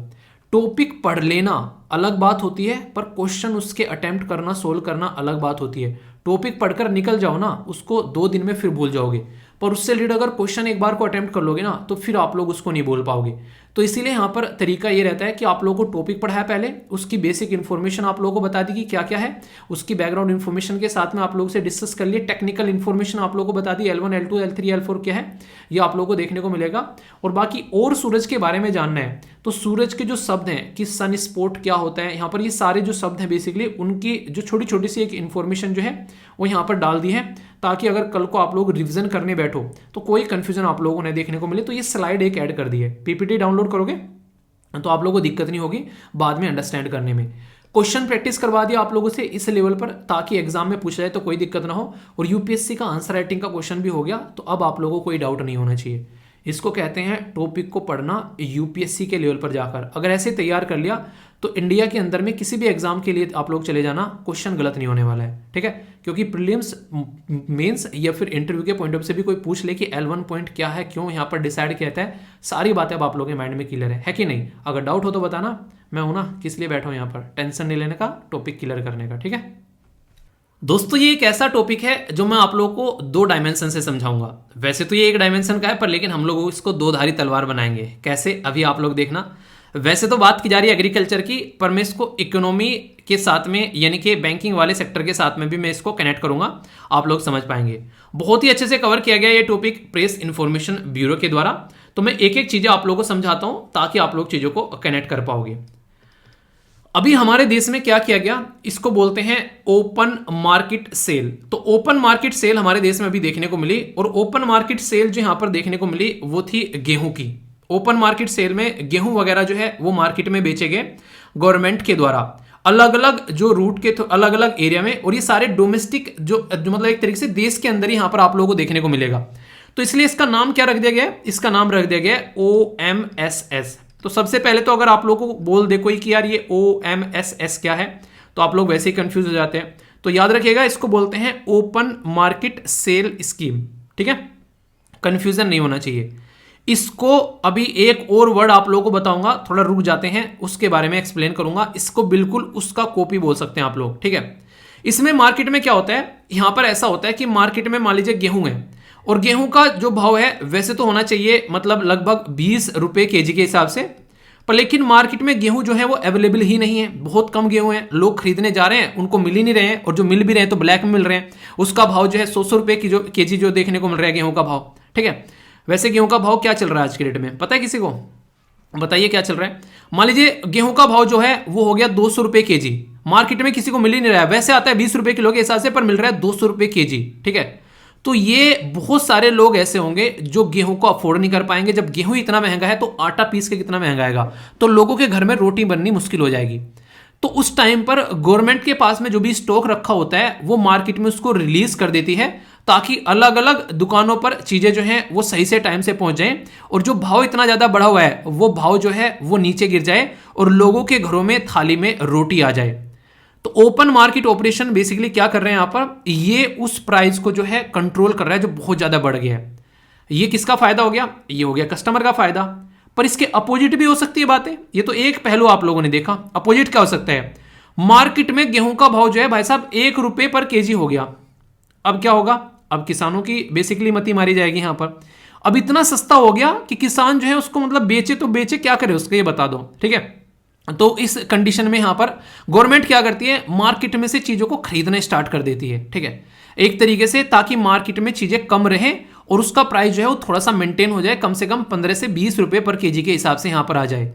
तो ये होते हैं ओपन मार्केट ऑपरेशन। पर मैक्सिमम टाइम यहां पर ये रहता है कि ये सेल वाली कंडीशन है, तो यहां पर सेल रहती है। जो तो दूसरे वाला मैंने बताया यहां पर, ये दूसरे वाला इंप्लीमेंट होगा ओपन मार्केट ऑपरेशन, OMO, ये रिजर्व बैंक ऑफ इंडिया के द्वारा चलाया जाता है हमारे देश के अंदर में। जब मार्केट में पैसे का जो भाव है वो बढ़ाना और घटाना होता है, तो सेम ऑपरेशन यहां पर रिजर्व बैंक ऑफ इंडिया के द्वारा चलाया जाता है, ओपन मार्केट ऑपरेशन। तो उसके साथ में आप लोग इसको कनेक्ट करके देख सकते हैं। मतलब जो गेहूं वाला है वो तो एक साइड में चलता है, रीजन क्या है यहां पर नॉर्मली आप लोग को जो मार्केट में जो प्राइस देखने को मिलता है उसके बारे में अगर आप लोग बात करें तो मैक्सिमम आप लोग को देखने को मिलेगा कि लोग बढ़ाने की कोशिश करते हैं, घटाने की कोई कोशिश नहीं करते हैं, ठीक है। तो इसलिए गवर्नमेंट यहां पर सेल करती है, चाहे यहां पर बेसिकली उसको कॉमन लोगों तक एक सही प्राइस पर चीजें पहुंचती रहे, जब प्राइस बढ़ जाए तो ये आप लोग यहां पर समझ सकते हैं। तो गवर्नमेंट के पास में जो फूड जो यहां पर FCI के पास में जो एक तरीके से ना वो एक गोडाउन में जो भरा हुआ इकट्ठा रहता है अनाज, तो उसको बेसिकली, और ये अनाज के लिए नहीं है, ये सेम कंडीशन राइस यानी कि चावल के लिए भी आप लोगों को देखने को मिलती है। जब यहां पर इस तरह की कंडीशन आती है तो ई ऑक्शन कर दिए जाते हैं ओपन मार्केट के अंदर में, और टाइम टू टाइम ये किया गया है, ऐसा नहीं कि पहली बार कर रहे हैं। 2012 में देख सकते हैं, 13 में, 14 में, 15 में, 16 में। तो जब जब यहां पर मौका मिला इनके द्वारा ओपन मार्केट सेल यहां पर की गई है, ताकि मार्केट में इन कमोडिटी का प्राइस जो है वो एक बैलेंस वे में रखा जा सके। तो ये है पूरी ओपन मार्केट सेल। तो फूड ग्रेन जो है स्पेशली व्हीट उस टाइम पर जब यहां पर मार्केट में अवेलेबल नहीं है उस टाइम पर ये प्रोवाइड कराए जाते हैं। तो मैंने यहां पर आप लोगों को बता दिया कि food safety and standard authority of India के द्वारा यहां पर बोला गया कि यहां पर लगभग 30, ठीक है, तो 30 यहां पर ये एक तरीके से आप लोग जो डेटा यहां पर ये ध्यान रखिएगा आप लोगों से, मतलब कई बार ना जैसे कि अभी यहां पर आप लोगों को देखने को मिल रहा है, यहां पर 12 था, ठीक है, यहां पर आप लोग देखते हैं यहां पर क्या था, 7 था, यहां पर आप लोगों का लगभग 4.2 था। तो इतने मिलियन टन जो आप लोगों को यहां पर ये मार्केट में उतारा जाता है, ठीक है। तो अभी यहां पर जो उतारा जा रहा है तो उसके हिसाब से आप लोग चीजें समझ सकते हैं बेसिक कौन करती है। हालांकि नंबर आप लोगों से कोई नहीं पूछने वाला है, पूछिए कौन कर रहा है। तो फूड जो कॉर्पोरेशन इंडिया, ये यहां पर इसके द्वारा ये काम किया जा रहा है। और इसी का अपोजिट ऑपरेशन मैंने आप लोगों को बता दिया, वो है open market operation reserve bank of India का। वो याद रखिएगा, उसमें दोनों तरीके से चलता है, खरीदना भी सिक्योरिटी, गवर्नमेंट की सिक्योरिटी, और बेचना भी। तो खरीदना और बेचना दोनों काम यहां पर RBI के द्वारा किए जाते हैं, ताकि मार्केट में लिक्विडिटी को बढ़ाया और लिक्विडिटी को घटाया जा सके। लिक्विडिटी का मतलब क्या होता है, मार्केट में पैसा ज्यादा लाया जा सके तो लिक्विडिटी आ गई, मार्केट में से पैसा खींच लिया तो लिक्विडिटी खत्म हो गई। तो ये काम यहां पर रिजर्व बैंक ऑफ इंडिया करता है। कईयों के मन में यार होगा यार रिजर्व बैंक ऑफ इंडिया कैसे करता है, चलो थोड़ा सा एक्सप्लेन कर देता हूं ताकि और क्लैरिटी आ जाए। अभी गवर्नमेंट की सिक्योरिटी होती है, सिक्योरिटी मतलब टोकन टाइप में आप लोग बोल सकते हैं। मान लीजिए आप लोगों ने गवर्नमेंट की सिक्योरिटी खरीद ली, और गवर्नमेंट की सिक्योरिटी आप लोगों ने जो खरीदी है उसमें आप लोगों ने गवर्नमेंट की सिक्योरिटी अपने हाथ में रखी और गवर्नमेंट को 10,000 रुपए दे दिए कि भाई साहब हमें मंथली 8% का इंटरेस्ट देते रहना, यानी कि एक तरीका इन्वेस्टमेंट हो गया ये आप लोगों का, ठीक है। तो ये इसी तरीके की जो सिक्योरिटी होती है जब मार्केट में रहती है तो रिजर्व बैंक ऑफ इंडिया उसको खरीदना स्टार्ट कर देता है आप लोगों से, ठीक है, ताकि मार्केट में यहां पर जो है लोगों के हाथ में जो है बेसिकली पैसा चला जाए और सिक्योरिटी अपने पास में रख ली। पर लेकिन जब यहां पर मार्केट में अगर इस तरीके से अपोजिट काम करना है तो रिजर्व बैंक ऑफ इंडिया क्या करेगा, सिक्योरिटी को बेचना स्टार्ट कर देगा और पैसे लेना स्टार्ट कर देगा, ताकि आप लोगों के हाथ में से पैसा कम हो और मार्केट में पैसा कम रहे। तो उससे इन्फ्लेशन को कंट्रोल किया जाता है। जब लोगों के हाथ में ज्यादा पैसा होता है ना तो उस टाइम पर आप लोगों को देखने को मिलेगा वो कुछ भी खरीद रहे हैं जाकर। कई बार चीजें की रिक्वायरमेंट भी नहीं है, सेल लग गई भाई ये भी खरीद लेते हैं यार, सेल लगी हुई है। अबे सेल तो ऐसा लग रहा है कि अपने घर से नुकसान करके तुमको देंगे, उसके प्राइस जो है डबल कर उसको आधा कर देते हैं, लोग खुश होते रहते हैं। थोड़ा बहुत एक जो भी ऐसे प्रोडक्ट होते हैं, अभी जैसे सेल लगी हुई थी, मैंने देखा एक दोस्त था उसको मोबाइल चाहिए था, ठीक है, तो उसने बोला यार एक मोबाइल की जरूरत है, तो मैंने बोला कि सर्च कर लो यार, वो बोला कि सेल लगने वाली है। मैंने कहा अच्छा। तो उस टाइम पर उसने एक चीज नोटिस की, बेसिकली बैठा था डिस्कस कर रहे थे हम दोनों, सेल में मैक्सिमम वो प्रोडक्ट रहते हैं जिनमें कोई ना कोई डिफॉल्ट रहता है। एक मोबाइल था सैमसंग का, वो बड़ा एक महंगी रेंज का था, लगभग 40-50 की रेंज का, पर भाई साहब उसकी बैटरी ऐसी थी कि वो दिन में लगभग मुश्किल से 10 से 12 घंटे चल रही थी। समझ रहे आप लोग, यहां पर उसका प्राइस जो है उन्होंने लगभग 10 से 20% गिरा दिया और दबा के लोगों ने खरीदा। क्यों? पहले पावर बैंक खरीद लेंगे यार हम, अबे खरीद लो, वो तो चाह रहे हैं इसीलिए काम कर रहे हैं। तो कोई भी बढ़िया प्रोडक्ट का रेयरली प्राइस जो है वो डाउन होता है। कुछ ऐसे प्रोडक्ट निकालने होते हैं, पुराने होते हैं, फिर कुछ भी ऐसा, ज्यादातर मैक्सिमम केसेस में आप लोगों को देखने को मिलेगा, ठीक है। तो ये आप लोग समझ सकते हैं। और बाकी सबकी साठ गांठ रहती है, उधर बैंकिंग सिस्टम का कनेक्शन, उधर आप लोगों को क्रेडिट कार्ड पे छूट वूट वो सब चलती हैं। तो जो चीज़ों की रिक्वायरमेंट हुआ करे ना वही खरीदा करो, सेल के हिसाब से चीज़ें मत खरीदा करो। ये बेसिकली सजेशन है, बाकी करोगे यार आप लोग वही जो आप लोगों का मन करता है। तो मेरा था काम सजेशन देना, बाकी आप लोग बोलो, आप लोगों को सही लगा हो तो ले लो, वरना वापस कर दो यार, ठीक है।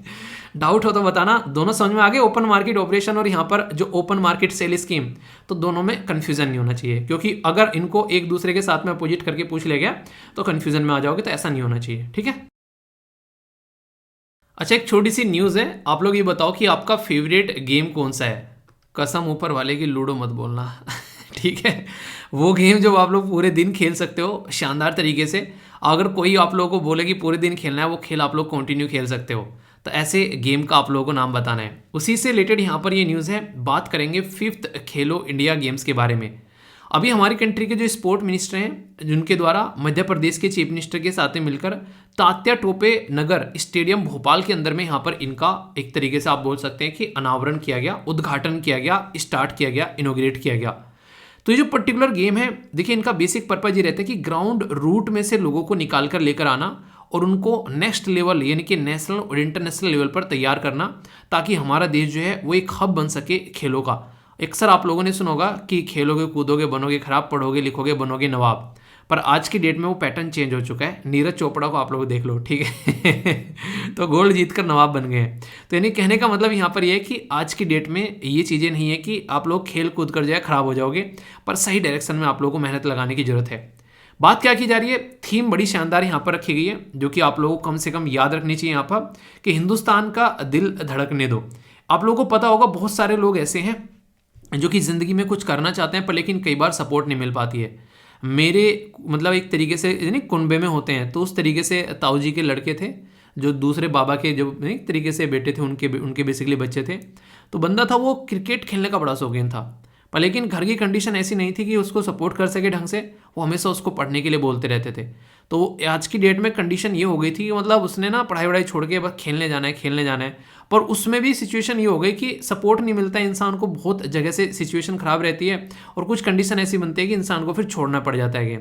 तो उस बंदे को गेम छोड़ना पड़ गया था। हालांकि आज की डेट में हमारे बीच में नहीं है, क्योंकि ब्लड कैंसर हो गया था बंदे को और फिर डेथ हुई उसी टाइम पर। मैंने कई बार हॉस्पिटल के चक्कर काटे और वहाँ पर पता चला कि कैसी कैसी कंडीशन देखने को मिलती है, जिसको लगता है ना कि ज़िंदगी में बड़े दुख हैं। एक बार जाओ घूम के आओ यहाँ पर किसी ऐसे कैंसर हॉस्पिटल में, तो आप लोगों को पता चलेगा कि दुख क्या होते हैं रियलिटी में। तो गाना याद आएगा कि दुनिया में कितने गम है, मेरे गम कितने गम है, क्योंकि हर 1 घंटे पे आधे घंटे पे किसी न किसी की डेथ होती है वहाँ पर। तो ये सिचुएशन रहती है। तो मतलब दिमाग ख़राब हो गया था भाई साहब। कुछ टाइम के अंदर ही मैं कभी कहीं किसी कमरे से रोने की आवाज़ आ रही, कभी किसी। तो दिल धड़कने का मतलब यहाँ पर सीधा सीधा ये है कि जो कुछ करना चाहते हैं उनको करने दो, उनको सपोर्ट प्रोवाइड कराओ बेसिकली। तो लगभग 6000 के करीब जो प्लेयर हैं वो यहाँ पर पार्टिसिपेट करेंगे अलग अलग गेम्स के अंदर में यहाँ पर, और लगभग यहाँ पर 900 के करीब मेडल 27 स्पोर्ट में यहाँ पर आप लोगों को दिए जाने हैं। तो कहने का मतलब यहाँ पर यह कि बहुत ही अच्छे लेवल पर आप लोगों को यहाँ पर ये गेम देखने को मिलेंगे। इंटरेस्टिंग चीज़ क्या है कि पहली बार इसमें कुछ नए गेम्स ऐड किए गए हैं, जैसे कि यहाँ पर बात की जा रही है, ये है काइकिंग, नेक्स्ट यहाँ पर देखने को मिलेगा ये है कनोइंग, नेक्स्ट यहाँ पर देखने को मिलेगा ये है कैनोसेलम, और नेक्स्ट यहाँ पर आप लोगों को देखने को मिलेगा ये है फेंसिंग। तो ये तीनों के तीनों तो जो है वो नाव वाले गेम है, उन्हें नाव में चप्पू चलाना डबल से सिंगल से, वो काइंड ऑफ गेम है। और ये वाला है तलवारबाजी। तो ये तीनों गेम पहली बार खेलो इंडिया गेम का जो है वो पार्ट बन रहे हैं। तो ये काफ़ी एक बड़ी बात आप लोग बोल सकते हैं कि एक ऐसा गेम जिसमें पहली बार यहाँ पर पार्टिसिपेशन किया जा रहा है। तो ऐसे आप लोगों से कई बार क्या होता है, क्वेश्चन पूछ ले जाते हैं, आप लोगों से बोल देंगे कि यार ये बताओ कि पहली बार कौन सा जो है यहाँ पर इसमें पार्टिसिपेट किया जा रहा है, कौन सा पर्टिकुलर गेम, ठीक है। तो अगर उसके बारे में क्वेश्चन बन जाए तो फिर आप लोग थोड़े कंफ्यूज हो जाओगे। तो ऐसी ऐसी चीज़ें कम से कम आप लोगों को यहाँ पर देख लेनी चाहिए, ठीक है। तो जो ये खेलो इंडिया यूथ गेम है, इनके बारे में कुछ बेसिक इन्फॉर्मेशन भी मैं आप लोगों को बता देता हूँ, क्योंकि जहाँ जहाँ से क्वेश्चन बन जाते हैं अक्सर गेम से एक आधा क्वेश्चन खासकर यूपीएससी भी आप लोगों से पूछ लेती है, ऐसा नहीं कि यूपीएससी क्वेश्चन नहीं पूछती है। तो कुछ बेसिक भी बता देता हूँ बैकग्राउंड का। जैसे खेलो इंडिया गेम जो है 2018 में पहली बार स्टार्ट किए गए थे, और खेलो इंडिया स्कूल गेम के नाम से, ठीक है। पर फिर आगे चल के खेलो इंडिया यूथ गेम भी यहाँ पर नाम आप लोगों को देखने को मिलता है। तो अभी यहाँ पर 5वें नंबर का गेम आप लोगों को ये देखने को मिल रहा है, जो कि मध्य प्रदेश में भोपाल में कंडक्ट कराया जा रहा है। तो सबसे इंपॉर्टेंट बात क्या है इस गेम के बारे में, अगर मैं बात करूँ खेलो इंडिया सीरीज के बारे में, जब पहला 2018 में ये पर्टिकुलर जो सीरीज हुआ था उस टाइम पर होस्ट किया गया था दिल्ली के द्वारा। तो दिल्ली के द्वारा होस्ट किया गया था, और यहाँ पर जो हरियाणा है, ठीक है, वो फर्स्ट नंबर पर आया था, महाराष्ट्र दूसरे नंबर पर और दिल्ली तीसरे नंबर पर। दूसरी टाइम जो होस्ट किया गया यहाँ पर, ये होस्ट किया गया महाराष्ट्र के द्वारा। तो जब महाराष्ट्र के द्वारा होस्ट किया गया तो महाराष्ट्र पहले नंबर पर आया, हरियाणा दूसरे नंबर पर और दिल्ली तीसरे नंबर पर। तीसरी बार जब होस्ट किया गया, ये होस्ट किया गया आसाम के द्वारा। फिर से महाराष्ट्र, हरियाणा और दिल्ली तीनों का तीनों वही पैटर्न रहा जो कि दूसरे वाले में था। चौथी बारी जब होस्ट किया गया, ये होस्ट किया गया हरियाणा के अंदर में, तो फिर हरियाणा ने यहाँ पर बाजी मार ली। तो पहले में हरियाणा टॉप पर था, फिर चौथे में हरियाणा पर टॉप पर था।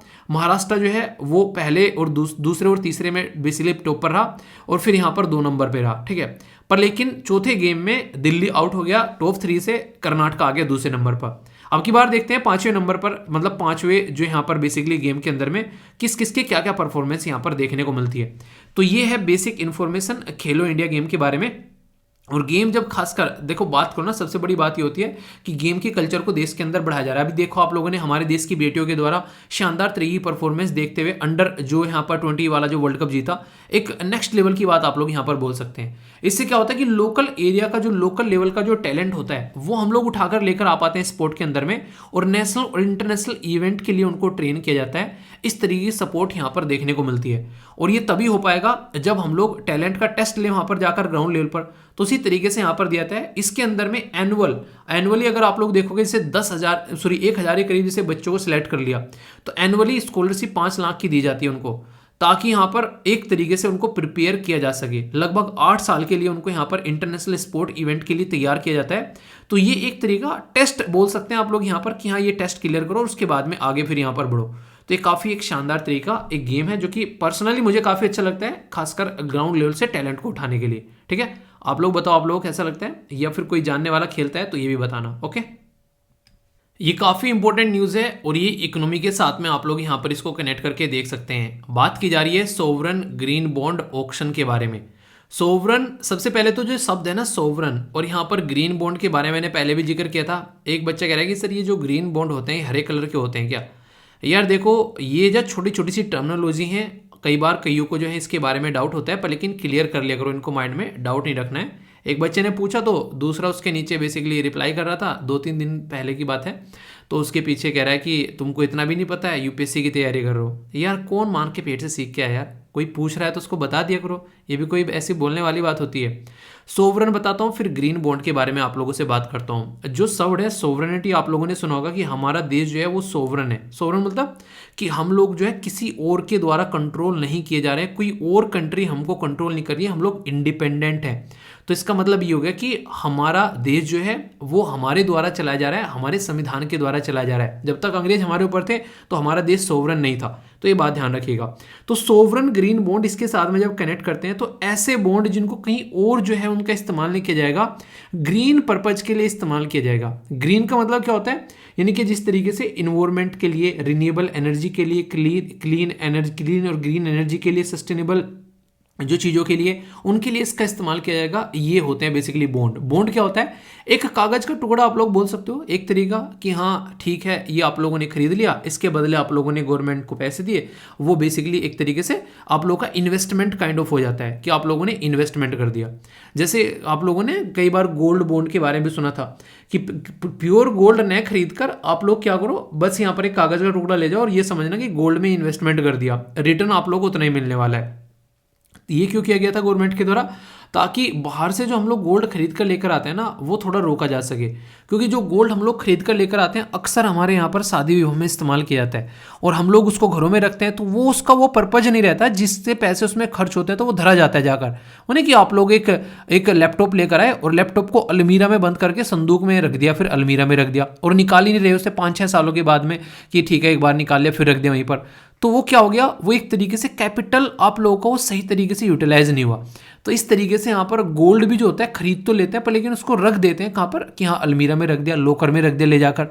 तो हम लोग बाहर से खरीद कर लेकर आ रहे हैं, तो एक तरीके से हमारा वो इम्पोर्ट बढ़ा रहा है बहुत ज़्यादा है, और ऊपर से उसका इस्तेमाल भी नहीं हो रहा है। लैपटॉप लेके आए आप लोग, लैपटॉप लेने के आके बाद में आप लोगों ने क्या किया, उस लैपटॉप का शानदार इस्तेमाल किया, कोई वेबसाइट बना रहा है, कोई ऐप बना रहा है, अच्छे से कोई अपना कुछ भी रिकॉर्डिंग कर रहा है अपना, मतलब अपना उसको कैपिटल की तरीके से यूटिलाइज किया, उससे थोड़ा रिवेन्यू जनरेट आप लोगों ने करना स्टार्ट कर दिया, आप लोगों की पॉकेट मनी निकलने लगी, तो वो एक सही तरीका उसका यूटिलाइजेशन हो गया। पढ़ाई कर रहे हो, अपना प्रोजेक्ट बना रहे हो, तो वो वाली चीज़ें हो जाती हैं। तो कैपिटल तरीके से यहाँ पर यूज़ करना है उसको, ठीक है। तो यहाँ पर ये बेसिकली रिन्यूएबल एनर्जी की बात की जा रही है, ठीक है, रिन्यूएबल ग्रीन एनर्जी के बारे में यहाँ पर बात की जा रही है। तो सोवरन ग्रीन बॉन्ड जो है किसके द्वारा इशू किए गए, तो रिजर्व बैंक ऑफ इंडिया जो हमारे देश का सेंट्रल बैंक है उसके द्वारा इशू किए गए। इसमें टोटल मिलाकर कि जो कितने डिप्टी गवर्नर होते हैं ये आप लोगों को बताना है।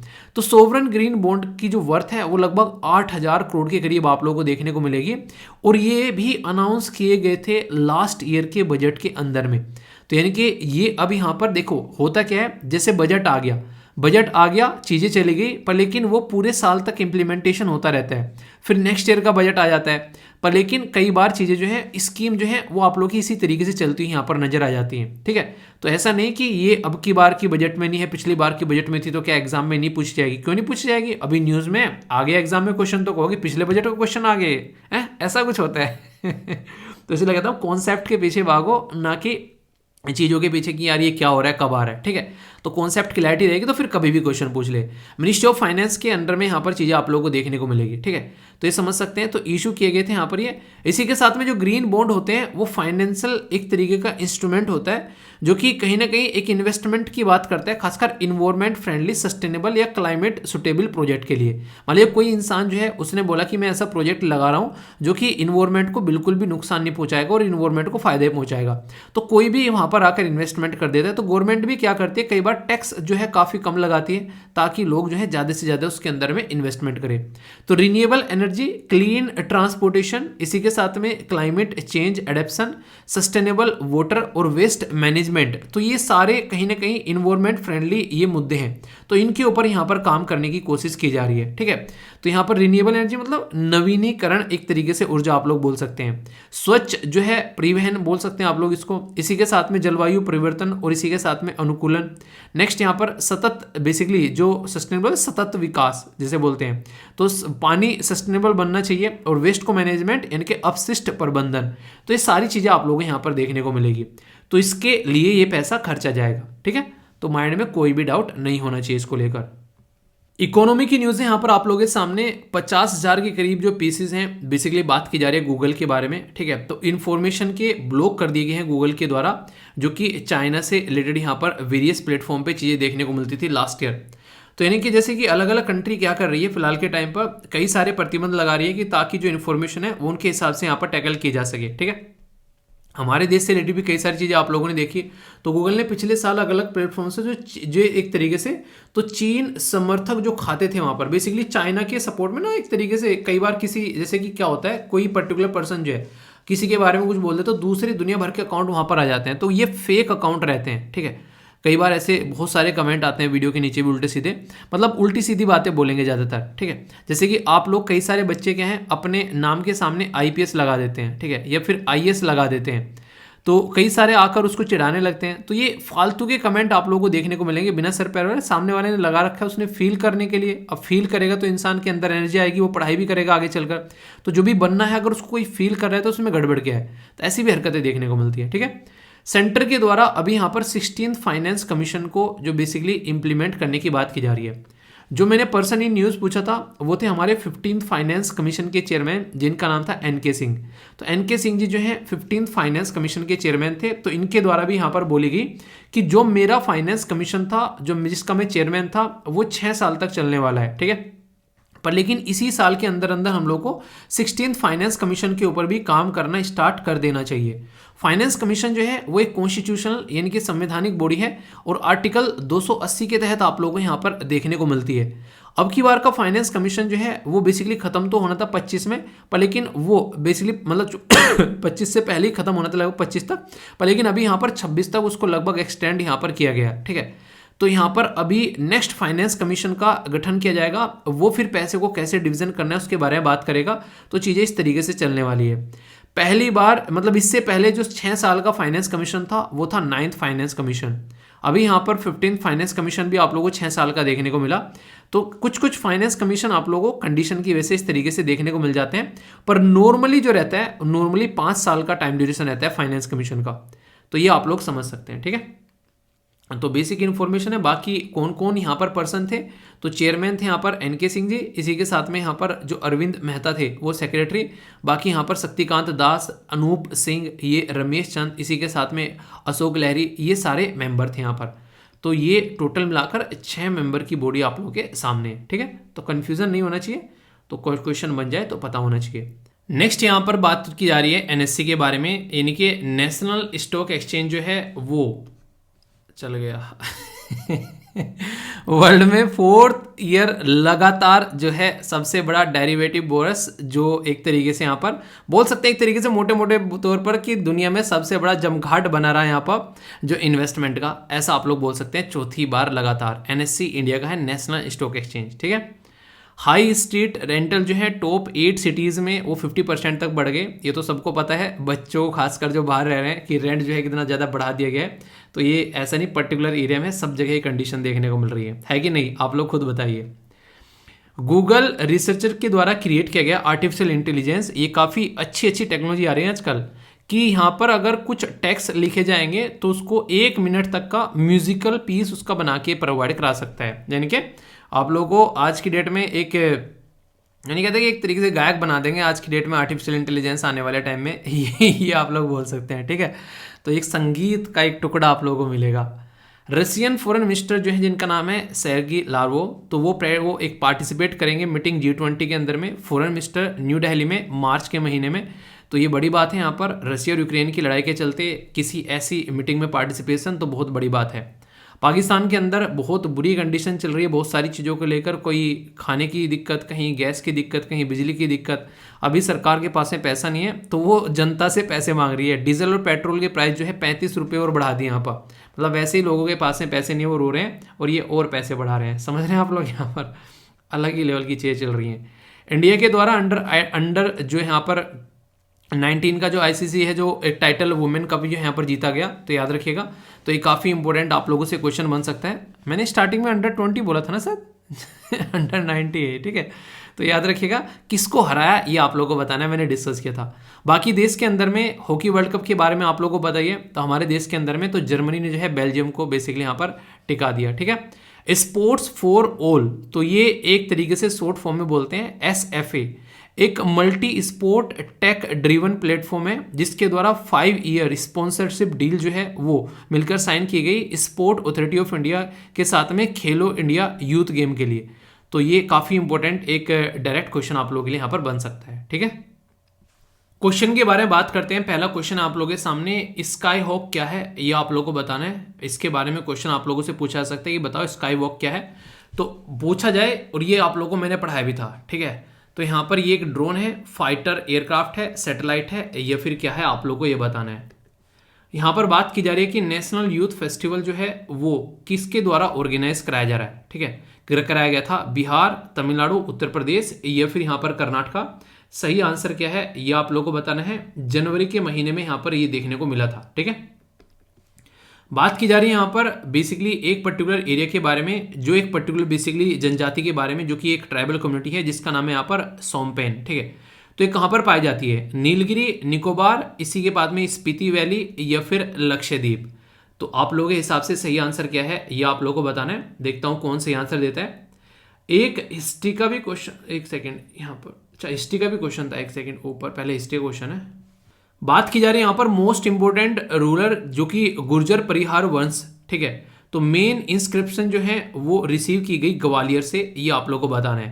पहला यहाँ पर नागभट्ट जो फर्स्ट है यहाँ पर, नेक्स्ट है यहाँ पर वत्सराज, नेक्स्ट है यहाँ पर जिनका नाम है मिहिर भोज फर्स्ट, और इसी के साथ में नेक्स्ट है यहाँ पर महेंद्रपाल फर्स्ट। सही आंसर क्या है? ए, बी, सी या फिर डी। इकोनॉमी से रिलेटेड क्वेश्चन है यहाँ पर, बात की जा रही है what is the figure obtain after deducting grant related to the capital assets from the revenue जो डेफिसिट ऑफ द, तो यहाँ पर इसको क्या बोला जाता है? प्राइमरी जो यहाँ पर deficit, effective revenue deficit, fiscal deficit या फिर कैपिटल लॉस।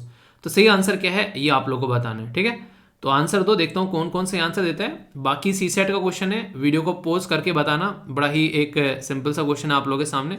तो देखता हूँ कौन सा आंसर इसका देता है। ठीक है, बाकी एक्सप्लेन किया जाएगा। आज का जो आप लोग हैं यहाँ पर जो आइलैंड वाला एरिया है ये है बेसिकली क्वेबल। तो क्वेबल आइलैंड के बारे में यहाँ पर बात की जा रही है तो डायरेक्ट क्वेश्चन आप लोगों से बन सकता है। बड़ा ही प्यारा सा एरिया है, आप लोगों को देखने को मिलेगा, कुछ कुछ ऐसा आप लोगों को दिखाई देगा। एग्जैक्ट लोकेशन अगर आप लोग देखोगे तो यहाँ पर एग्जैक्ट लोकेशन है बे ऑफ बंगाल की साइड में। किस किस को पता था इसके बारे में, खासकर जो इस पर्टिकुलर एरिया से आता होगा वो तो जानता होगा। उसके अलावा आप लोगों ने कभी इसके बारे में सुना था कि ऐसा भी कोई एरिया है?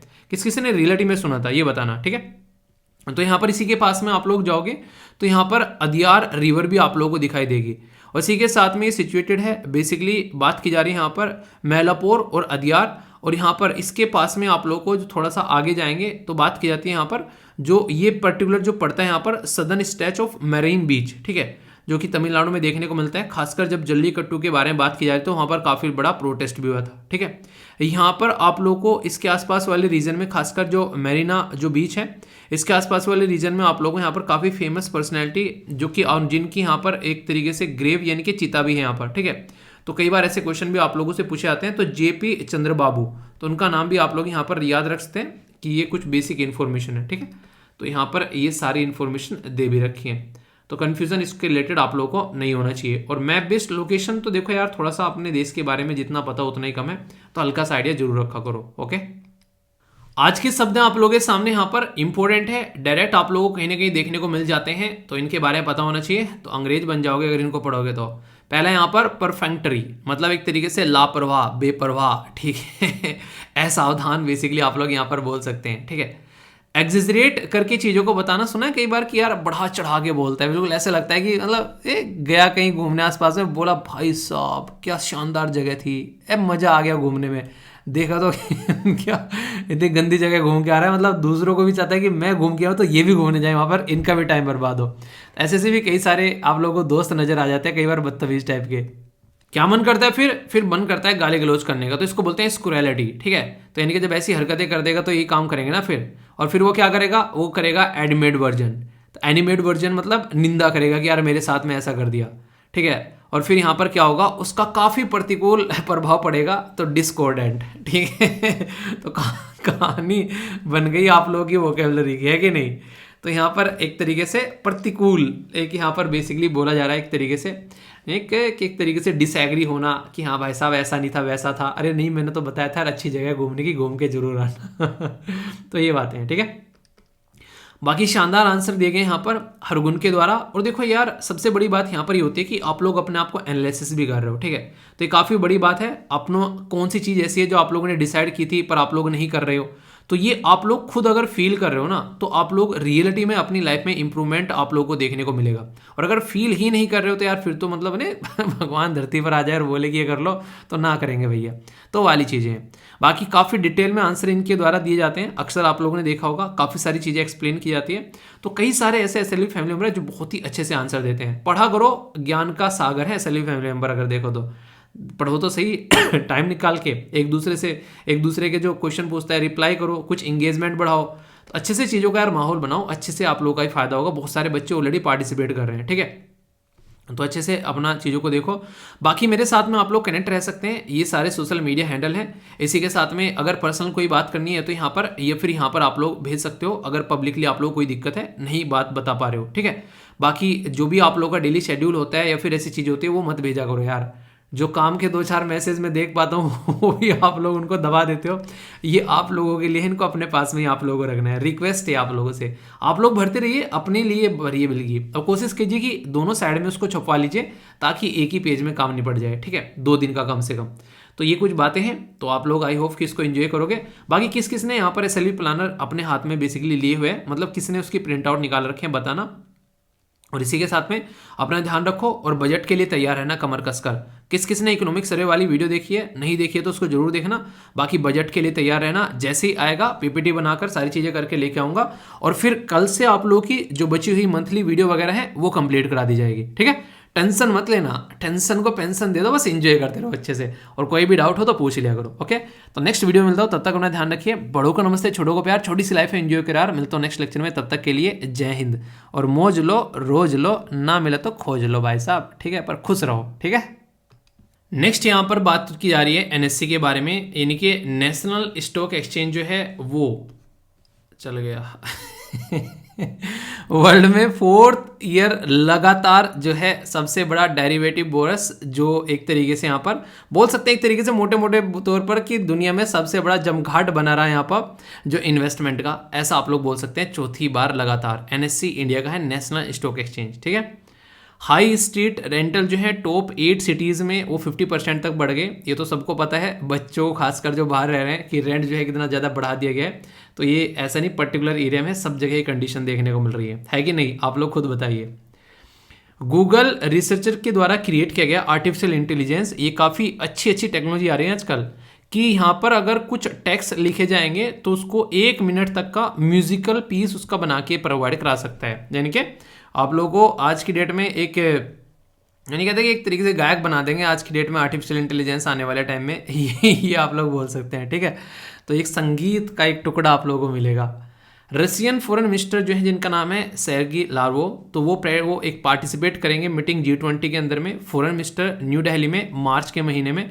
तो ये बड़ी बात है, यहाँ पर रशिया और यूक्रेन की लड़ाई के चलते किसी ऐसी मीटिंग में पार्टिसिपेशन तो बहुत बड़ी बात है। पाकिस्तान के अंदर बहुत बुरी कंडीशन चल रही है बहुत सारी चीज़ों को लेकर, कोई खाने की दिक्कत, कहीं गैस की दिक्कत, कहीं बिजली की दिक्कत। अभी सरकार के पास में पैसा नहीं है तो वो जनता से पैसे मांग रही है। डीजल और पेट्रोल के प्राइस जो है 35 रुपये और बढ़ा दिए यहाँ पर, मतलब वैसे ही लोगों के पास में पैसे नहीं है, वो रो रहे हैं और ये और पैसे बढ़ा रहे हैं। समझ रहे हैं आप लोग, यहाँ पर अलग ही लेवल की चीज़ें चल रही हैं। इंडिया के द्वारा अंडर जो यहाँ पर 19 का जो आईसीसी है, जो एक टाइटल वुमेन कप जो यहाँ पर जीता गया, तो याद रखिएगा। तो ये काफ़ी इंपॉर्टेंट आप लोगों से क्वेश्चन बन सकता है। मैंने स्टार्टिंग में अंडर 20 बोला था ना सर अंडर 90 है, ठीक है। तो याद रखिएगा किसको हराया ये आप लोगों को बताना है, मैंने डिस्कस किया था। बाकी देश के अंदर में हॉकी वर्ल्ड कप के बारे में आप लोगों को बताइए, तो हमारे देश के अंदर में तो जर्मनी ने जो है बेल्जियम को बेसिकली यहाँ पर टिका दिया, ठीक है। स्पोर्ट्स फॉर ऑल, तो ये एक तरीके से शॉर्ट फॉर्म में बोलते हैं SFA, एक multi sport tech driven platform है जिसके द्वारा 5 ईयर स्पॉन्सरशिप डील जो है वो मिलकर साइन की गई स्पोर्ट अथॉरिटी ऑफ इंडिया के साथ में खेलो इंडिया यूथ गेम के लिए। तो ये काफ़ी इंपॉर्टेंट एक डायरेक्ट क्वेश्चन आप लोगों के लिए यहाँ पर बन सकता है, ठीक है। क्वेश्चन के बारे में बात करते हैं। पहला क्वेश्चन आप लोगों के सामने, स्काई वॉक क्या है ये आप लोगों को बताना है। इसके बारे में क्वेश्चन आप लोगों से पूछा जा सकता है कि बताओ स्काई वॉक क्या है, तो पूछा जाए, और ये आप लोगों को मैंने पढ़ाया भी था, ठीक है। तो यहाँ पर ये एक ड्रोन है, फाइटर एयरक्राफ्ट है, सैटेलाइट है, या फिर क्या है आप लोगों को ये बताना है। यहाँ पर बात की जा रही है कि नेशनल यूथ फेस्टिवल जो है वो किसके द्वारा ऑर्गेनाइज कराया जा रहा है, ठीक है। कराया गया था बिहार, तमिलनाडु, उत्तर प्रदेश या फिर यहाँ पर कर्नाटका। सही आंसर क्या है ये आप लोगों को बताना है। जनवरी के महीने में यहाँ पर ये देखने को मिला था, ठीक है। बात की जा रही है यहाँ पर बेसिकली एक पर्टिकुलर एरिया के बारे में, जो एक पर्टिकुलर बेसिकली जनजाति के बारे में, जो कि एक ट्राइबल कम्युनिटी है जिसका नाम है यहाँ पर सोमपेन, ठीक है। तो ये कहाँ पर पाई जाती है, नीलगिरी, निकोबार, इसी के बाद में स्पीति वैली या फिर लक्षद्वीप। तो आप लोगों के हिसाब से सही आंसर क्या है ये आप लोगों को बताना है। देखता हूँ कौन सही आंसर देता है। एक हिस्ट्री का भी क्वेश्चन, एक सेकेंड यहाँ पर, अच्छा हिस्ट्री का भी क्वेश्चन था, एक सेकेंड ऊपर, पहले हिस्ट्री क्वेश्चन है। बात की जा रही है यहाँ पर मोस्ट इंपोर्टेंट रूलर जो कि गुर्जर परिहार वंश ठीक है। तो मेन इंस्क्रिप्शन जो है वो रिसीव की गई ग्वालियर से, ये आप लोगों को बताना है। पहला यहाँ पर नागभट्ट जो फर्स्ट है यहाँ पर, नेक्स्ट है यहाँ पर वत्सराज, नेक्स्ट है यहाँ पर जिनका नाम है मिहिर भोज फर्स्ट, और इसी के साथ में नेक्स्ट यहाँ पर महेंद्र पाल फर्स्ट। सही आंसर क्या है? ए, बी, सी या फिर डी। इकोनॉमी से रिलेटेड क्वेश्चन है यहाँ पर, बात की जा रही है what is the figure obtain after deducting grant related to the capital assets from the revenue जो डेफिसिट ऑफ द, तो यहाँ पर इसको क्या बोला जाता है? प्राइमरी जो यहाँ पर deficit, effective revenue deficit, fiscal deficit या फिर कैपिटल लॉस। तो सही आंसर क्या है ये आप लोगों को बताना है, ठीक है। तो आंसर दो, देखता हूँ कौन कौन से आंसर देता है। बाकी सी सेट का क्वेश्चन है, वीडियो को पॉज करके बताना, बड़ा ही एक सिंपल सा क्वेश्चन है आप लोगों के सामने। तो देखता हूँ कौन से आंसर इसका देता है, ठीक है।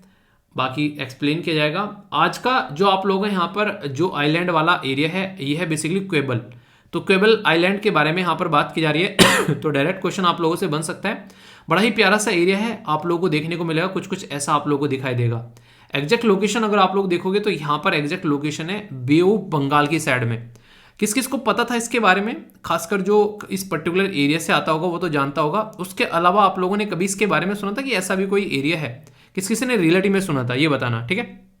तो यहाँ पर इसी के पास में आप लोग जाओगे तो यहाँ पर अदियार रिवर भी आप लोगों को दिखाई देगी, और इसी के साथ में ये सिचुएटेड है। बेसिकली बात की जा रही है यहाँ पर मैलापोर और अदियार, और यहाँ पर इसके पास में आप लोगों को जो थोड़ा सा आगे जाएंगे तो बात की जाती है यहाँ पर जो ये पर्टिकुलर जो पड़ता है यहाँ पर सदर्न स्ट्रेच ऑफ मैरीन बीच, ठीक है, जो कि तमिलनाडु में देखने को मिलता है। खासकर जब जल्लीकट्टू के बारे में बात की जाए तो वहाँ पर काफ़ी बड़ा प्रोटेस्ट भी हुआ था, ठीक है। यहाँ पर आप लोगों को इसके आसपास वाले रीजन में, खासकर जो मेरीना जो बीच है इसके आसपास वाले रीजन में आप लोगों को यहाँ पर काफ़ी फेमस पर्सनैलिटी जो कि और जिनकी यहाँ पर एक तरीके से ग्रेव यानी कि चिता भी है यहाँ पर, ठीक है। तो कई बार ऐसे क्वेश्चन भी आप लोगों से पूछे जाते हैं। तो जेपी चंद्रबाबू, तो उनका नाम भी आप लोग यहाँ पर याद रख सकते हैं कि ये कुछ बेसिक इन्फॉर्मेशन है, ठीक है। तो यहाँ पर ये सारी इन्फॉर्मेशन दे भी रखी है, तो कन्फ्यूजन इसके रिलेटेड आप लोगों को नहीं होना चाहिए। और मैप बेस्ड लोकेशन तो देखो यार, थोड़ा सा अपने देश के बारे में जितना पता उतना ही कम है, तो हल्का सा आइडिया जरूर रखा करो, ओके। आज के शब्द आप लोगों के सामने यहाँ पर इंपॉर्टेंट है, डायरेक्ट आप लोगों को कहीं ना कहीं देखने को मिल जाते हैं, तो इनके बारे में पता होना चाहिए, तो अंग्रेज बन जाओगे अगर इनको पढ़ोगे तो। पहला यहाँ पर परफेक्टरी, मतलब एक तरीके से लापरवाह, बेपरवाह, ठीक है, असावधान बेसिकली आप लोग यहाँ पर बोल सकते हैं, ठीक है। एग्जिजरेट करके चीज़ों को बताना, सुना है कई बार कि यार बढ़ा चढ़ा के बोलता है, बिल्कुल ऐसे लगता है कि मतलब गया कहीं घूमने आसपास में, बोला भाई साहब क्या शानदार जगह थी, मज़ा आ गया घूमने में, देखा तो क्या इतनी गंदी जगह घूम के आ रहा है, मतलब दूसरों को भी चाहता है कि मैं घूम के आऊँ तो ये भी घूमने जाए वहाँ पर, इनका भी टाइम बर्बाद हो।